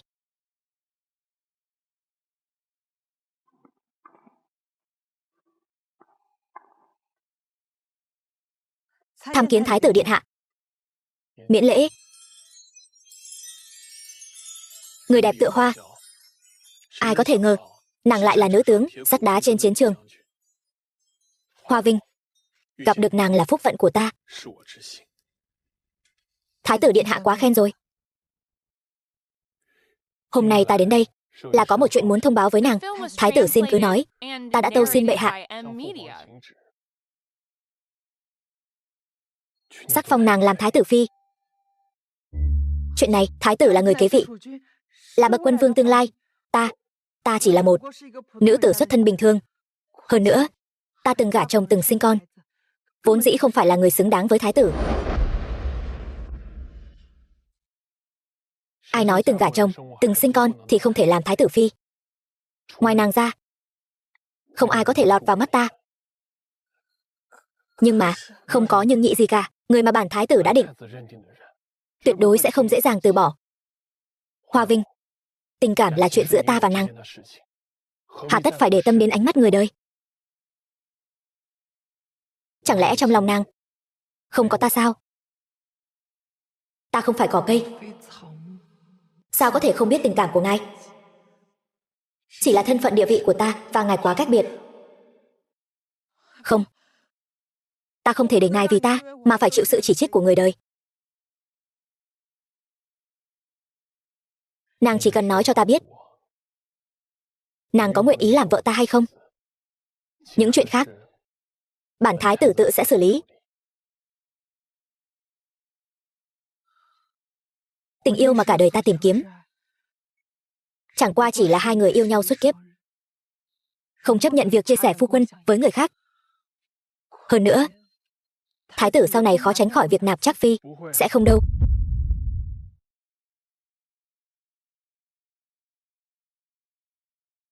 Đời này của ta chỉ cưới một mình nàng, bên cạnh tuyệt đối sẽ không xuất hiện người phụ nữ thứ hai. Bản thái tử lập lời thề tại đây. Nếu bên cạnh xuất hiện người thứ hai,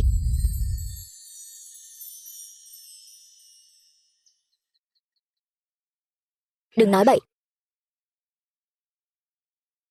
Ta đồng ý với ngài.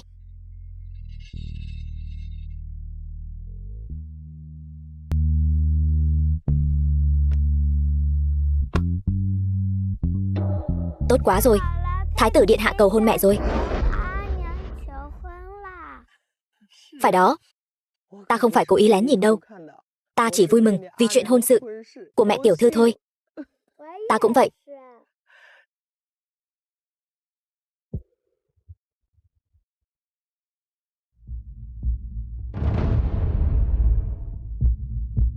Sao ngươi còn mặt mũi mà quay về? Nếu không phải tại ngươi, Cố gia ta ở kinh thành này cũng là gia tộc danh giá bậc nhất. Con trai ta cũng là đại tướng quân lẫy lừng. Tất cả đều tại ngươi. Giờ thì mất hết cả rồi.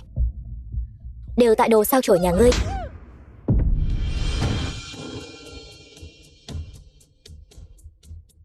Bà dám đánh ta? Bà. Cô làm gì thế? Cô to gan thật đấy. Dám bất kính với mẹ chồng. Lúc ta mang vinh quang trở về, các ngươi trăm phương ngàn kế lấy lòng ta. Giờ ta thất thế, các ngươi liền thay đổi bộ mặt. Cố gia các ngươi đều mặt dày như vậy sao? Cô dám mắng chửi đánh đập mẹ chồng. Cô đúng là một kẻ điên. Điên? Ta điên rồi đấy. Vậy thì đã sao? Nếu các ngươi còn dám chỉ trỏ ta, đừng trách ta không khách khí với các ngươi. Nghiệp chướng mà. Cố gia ta sao lại cưới thứ đàn bà như ngươi vào cửa chứ? Đúng là gia môn bất hạnh mà. Từ khi ngươi vào cửa, Cố gia ta họa sự liên miên. Trước là bị ép phải chuyển đến căn nhà rách nát này ở. Gia sản đều sắp bị ngươi vơ vét sạch sẽ rồi. Giờ đây còn làm liên lụy Bắc Thần mất cả quân công. Ngươi chính là khắc tinh của Cố gia. Tiếc là chúng ta nhìn người không rõ, nhầm tưởng loại đàn bà hư hỏng này là bảo bối, còn đoạn tuyệt với Hoa Vinh tỷ tỷ. Nếu tỷ ấy còn ở đây, Cố gia chúng ta sao lại lâm vào cảnh ngộ này? Đều tại cô. Chính cô đã hại Cố gia ta. Chính cô đã hại anh trai ta. Giờ lại nhớ đến Hoa Vinh sao? Ngươi quên mất lúc trước ngươi đã nhục mạ cô ta thế nào rồi sao? Các ngươi thấy sang bắt quàng làm họ, giờ lại dùng thủ đoạn đó đối phó với ta.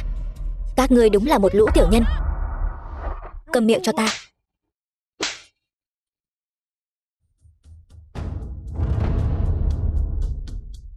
Chàng đánh ta. Chàng dám đánh ta. Cô còn làm loạn nữa. Đừng trách ta không nể tình. Cố Bắc Thần, chàng có còn chút lương tâm nào không? Ta lâm vào cảnh khốn cùng này chẳng phải đều vì chàng sao? Sao chàng có thể đối xử với ta như vậy? Chàng quên lời thề ước của chúng ta rồi sao? Ta còn chưa đủ thảm hại hay sao? Kể từ khi cưới cô, danh tiếng ta đã bị hủy hoại hết, tiền đồ cũng tan tành. Đến cả huynh đệ đồng môn cũng cười nhạo ta. Cô còn muốn thế nào nữa? Có phải chàng hối hận vì đã cưới ta không? Trong lòng chàng vẫn còn có Hoa Vinh đó, có đúng không?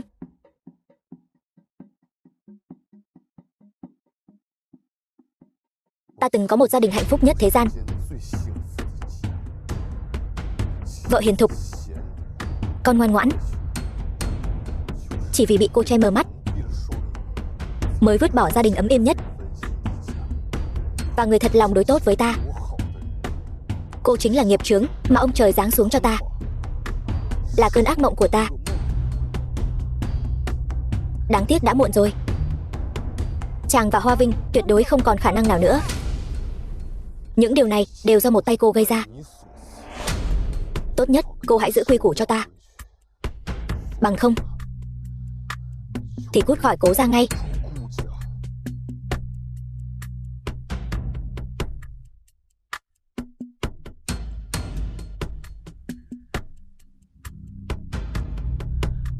Hoa Vinh,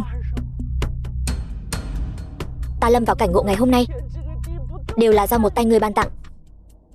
Ngươi không cho ta sống yên ổn, ta cũng sẽ không để ngươi được yên đâu.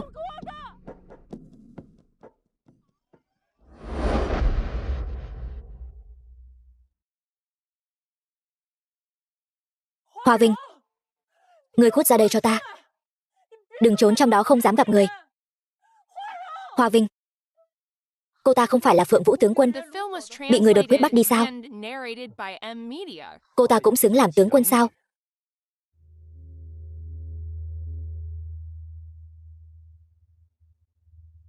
Lũ phế vật các ngươi, câm miệng cho ta. Ngươi.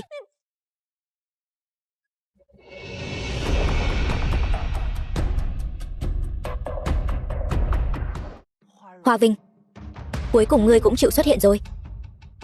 Ngươi thật độc ác. Để trả thù ta, cố tình không đi cứu viện, khiến ta bị người đột quyết làm mù một mắt, trở thành kẻ tàn phế. Mặc cho chúng đối xử với ta như súc vật. Giờ đã đạt được mục đích rồi. Ngươi hài lòng rồi chứ? Tất cả những gì ngươi phải chịu đựng đều là trái đắng do chính ngươi gieo rắc. Liên quan gì đến ta chứ? Hoa Vinh, ta quả thực không bằng ngươi. Ta không giỏi mê hoặc thái tử như ngươi, cũng không có thủ đoạn như ngươi. Bằng không thì hôm nay sao ta lại rơi vào bước đường cùng này?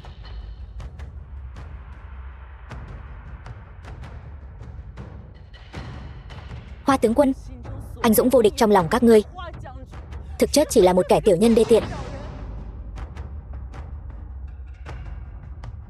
Cô ta trả thù ta, cướp đi phu quân của cô ta. Cô ta trả thù ta, hủy hoại nhân duyên của cô ta. Kẻ tâm địa hẹp hòi như vậy sao có thể làm tướng quân? Mẹ ta không phải là người như ngươi nói. Phượng Vũ, ngươi hết lần này đến lần khác nói ta hại ngươi.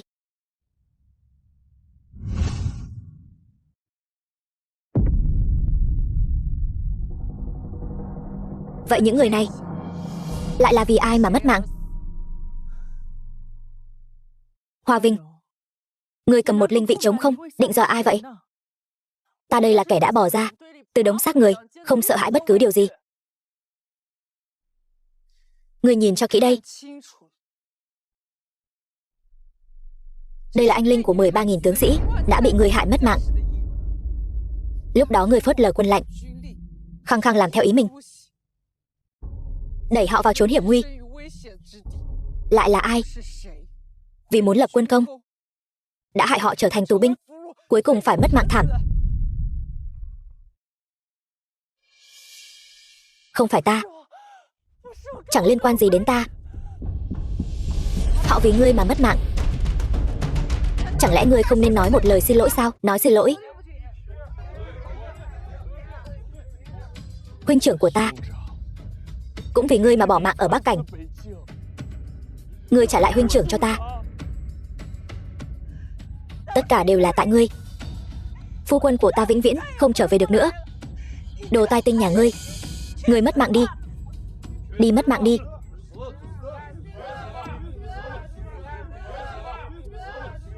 Nơi chiến trường, sinh tử vốn là chuyện khó tránh, có căn hệ gì tới ta? Đó là do họ không biết chạy trốn. Tất cả đều tại ngươi, hại mất mạng nhiều tướng sĩ như vậy. Ngươi đáng mất mạng, đáng mất mạng.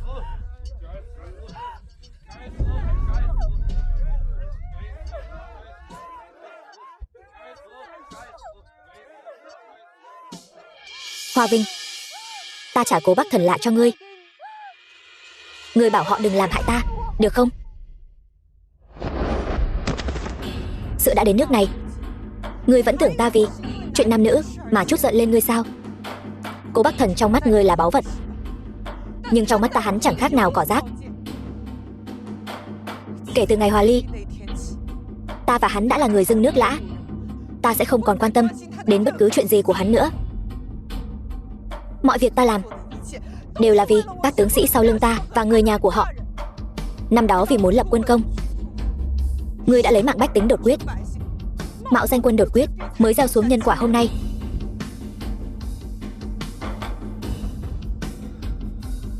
Chỉ tiếc là hàng vạn tướng sĩ phải vì sự tham lam của ngươi, vì sự nóng vội cầu lợi của ngươi mà phải mất mạng dưới tay quân đột quyết. Hôm nay ta phải thay họ đòi lại công đạo. Hay lắm. Cái tát này ta đánh ngươi vì sự nóng vội cầu lợi, vì đạt mục đích mà bất chấp thủ đoạn. Hay lắm. Cái tát này ta đánh ngươi thay những tướng sĩ đã mất mạng. Chính là ngươi đã hại họ trở thành oan hồn dưới lưỡi đao. Cái tát này là ngươi nợ ta. Đừng dùng sự vô tri của ngươi để suy đoán ta. Ta và ngươi với Cố gia không muốn có bất cứ qua lại nào nữa. Nếu ngươi còn dám đến gây sự, ta tuyệt đối sẽ không bỏ qua. Cô ấy đã trải qua bao phản bội và hãm hại, trong lòng hẳn là rất tủi thân. Vậy mà vẫn có thể bình thản đến thế, điềm tĩnh đối diện với kẻ đã làm tổn thương mình. Trái tim ấy phải mạnh mẽ đến nhường nào. Cút. Ta không bao giờ muốn nhìn thấy ngươi nữa. Cút.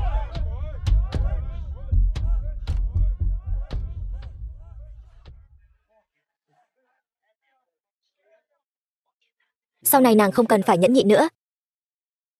Ta sẽ bảo vệ nàng chu toàn. Ta vốn không muốn làm cô ta khó xử đến thế.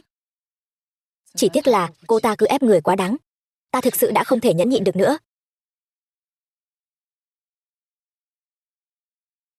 Phượng Vũ đã hết lần này đến lần khác thách thức giới hạn của nàng. Nàng không cần phải nể mặt cô ta. Ta thấy nàng làm rất đúng. Cứ nghĩ đến những tướng sĩ đã tử trận, lòng ta lại đau nhói không thôi. Thái tử điện hạ, người nhà của các tướng sĩ tử trận, ngài nhất định phải an ủi họ thật chu đáo. Tiền trợ cấp tử tuất cũng không được chậm trễ. Nàng yên tâm, ta đã sai người đi lo liệu rồi. Ngày mai ta sẽ đích thân tới đó. Tuyệt đối sẽ không làm lạnh lòng các tướng sĩ.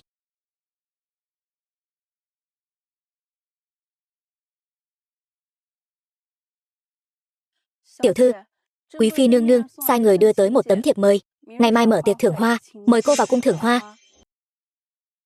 Mẫu phi vào lúc này lại mời nàng vào cung, chắc chắn là có liên quan đến hôn sự của chúng ta. Ngày mai ta đi cùng nàng nhé.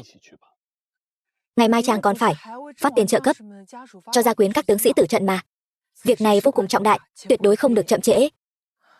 Mẫu phi chàng gọi ta vào cung lúc này, chắc chắn là có lý do của bà ấy. Nàng dâu xấu xí này cũng nên đi gặp bà ấy một chuyến. Nhưng mà ta sợ mẫu phi làm khó nàng. Một mình nàng không thể đối phó được đâu. Chàng đối với ta không có chút lòng tin nào sao? Nếu ta ngay cả mẫu phi của chàng cũng không đối phó nổi thì làm sao xứng làm vợ chàng? Ta sợ.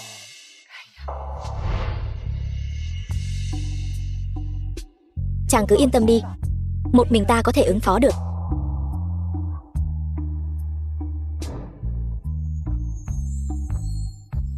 Được, ta đợi tin nàng.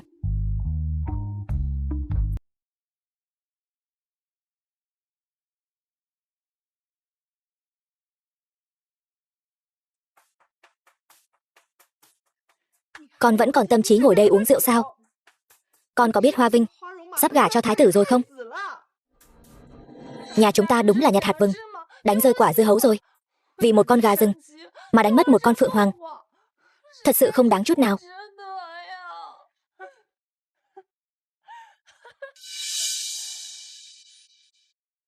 Đáng tiếc thay, mộng đẹp của các ngươi đã tan vỡ rồi.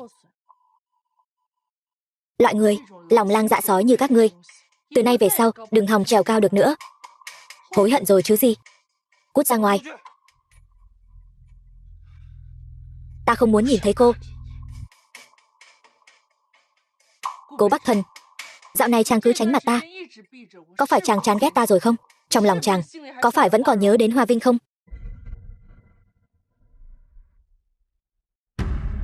Chàng nói cho rõ ràng đi. Có phải chàng vẫn còn nhớ đến Hoa Vinh không? Phải.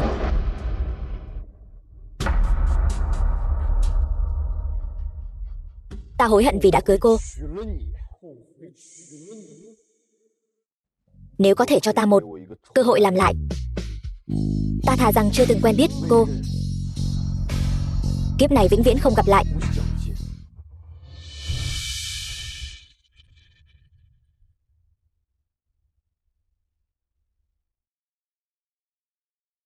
Nếu ngươi không yêu ta, tại sao còn cưới ta? Các ngươi nghe cho kỹ đây. Ta tuyệt đối sẽ không để mặc các ngươi ức hiếp ta, tuyệt đối không.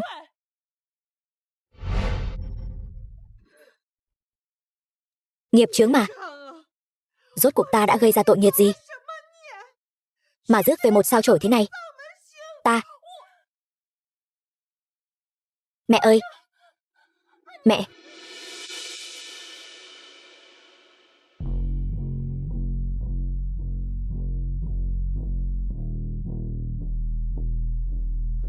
Thế nào rồi? Chứng bệnh của tiểu thư khởi phát vô cùng hung hiểm. Ta chưa từng thấy chứng bệnh này bao giờ. Đến nay cũng chỉ có Giang Trung Hạc mới trị được căn bệnh này thôi. Giang Trung Hạc? Ông ấy vân du bốn bể, không nơi ở cố định. Ta biết tìm ông ấy ở đâu đây? Đại phu!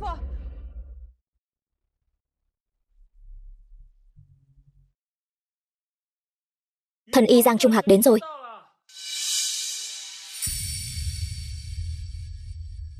Thần y, xin ông mau cứu con gái của ta.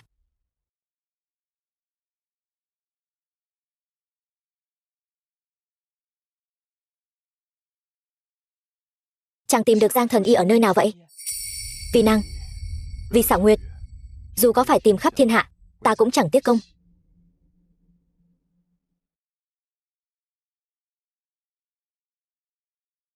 Bệnh của tiểu thư tuy khó trị, nhưng ta có thể chữa khỏi.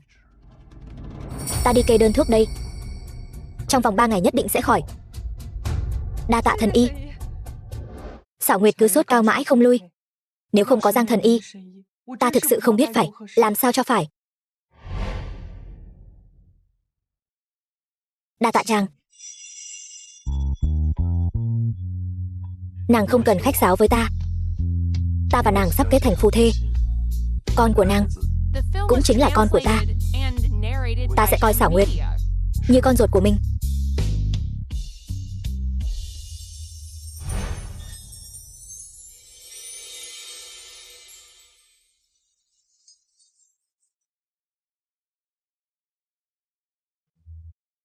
Nghe nói sính lễ của thái tử xếp dài đến mấy dặm rồi.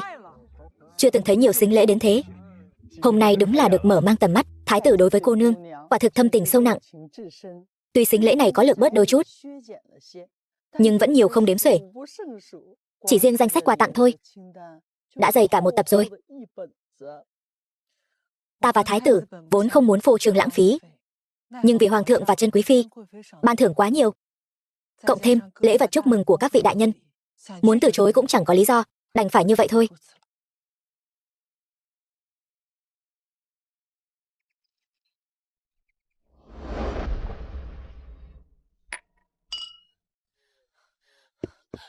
Ca ca, huynh mau nghĩ cách đi. Chỉ cần huynh còn có thể xoay chuyển được trái tim của Hoa Vinh, Cố gia chúng ta vẫn còn hy vọng. Nếu không thì chúng ta sẽ tiêu đời thật đấy.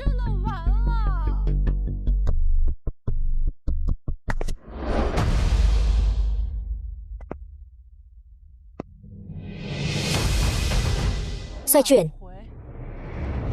Xoay chuyển thế nào được? Hoa Vinh người ta giờ đã là thái tử phi tương lai rồi. Cả thành này ai mà không biết. Sính lễ của thái tử chất đầy cả con phố. Ca ca của ngươi dựa vào cái gì mà tranh giành với thái tử chứ? Câm miệng. Nếu không phải tại ngươi, ca ca ta đã không rơi vào bước đường cùng này.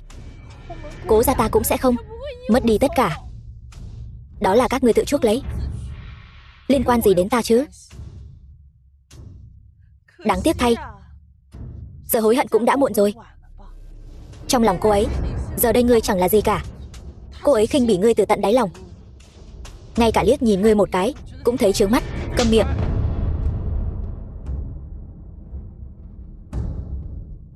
Ta bảo cô câm miệng.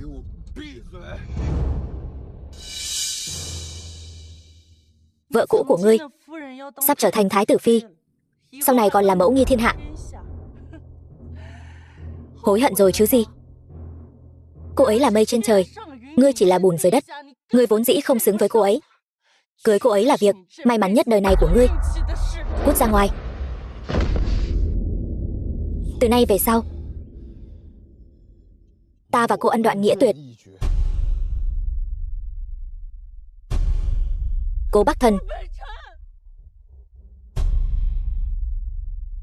nghiệp chướng của ngươi chính là ta.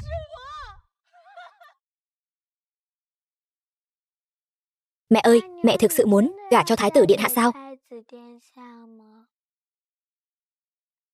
Vậy Xảo Nguyệt, con có muốn mẹ gả cho thái tử điện hạ không? Đương nhiên là muốn. Thái tử điện hạ rất yêu mẹ, lại còn thương con nữa. Con đương nhiên là nguyện ý. Ngoan lắm. Chính là cô ta. Ném cô ta đi. Kẻ xấu, ném cô ta đi. Đồ điên, ai mà chẳng biết. Nữ tướng lợi hại nhất triều ta chính là đương kim thái tử phi nương nương. Hoa Vinh, ngươi cũng xứng sao?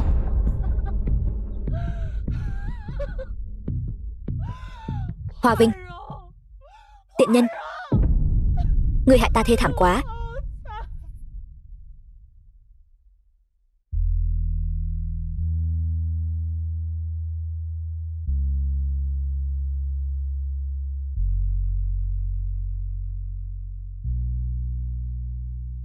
The film was Hoa Vinh. translated and narrated by M Media. Cố Bắc Thần, sao ngươi lại tới đây? Hoa Vinh, ta cầu xin nàng đừng gả cho hắn. Ta nguyện ý cải tà quy chính. Nàng hãy cho ta một cơ hội đi. Chân tình đến muộn còn rẻ rúng hơn cỏ rác. Bây giờ mới hối hận. Ngươi không thấy đã quá muộn rồi sao? Hoa Vinh, ta cầu xin nàng, chỉ cần nàng không gả cho hắn, ta nguyện ý chấp nhận mọi hình phạt. Ta cầu xin nàng. Ta và ngươi sớm đã ân đoạn nghĩa tuyệt, kiếp này cũng không muốn qua lại thêm lần nào nữa. Người đâu, kéo Cố Bắc Thần xuống cho ta. Hoa Vinh, ta biết mình sai rồi.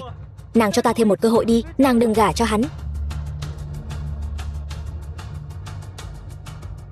Hoa Vinh.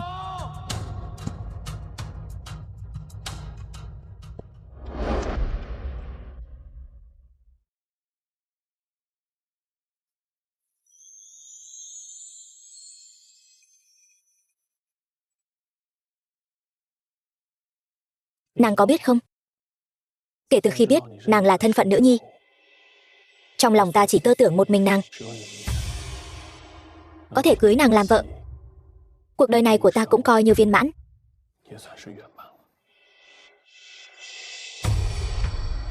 Ta cũng có khác gì đâu. Ta nguyện cùng chàng nắm tay nhau đến đầu bạc Giang Long.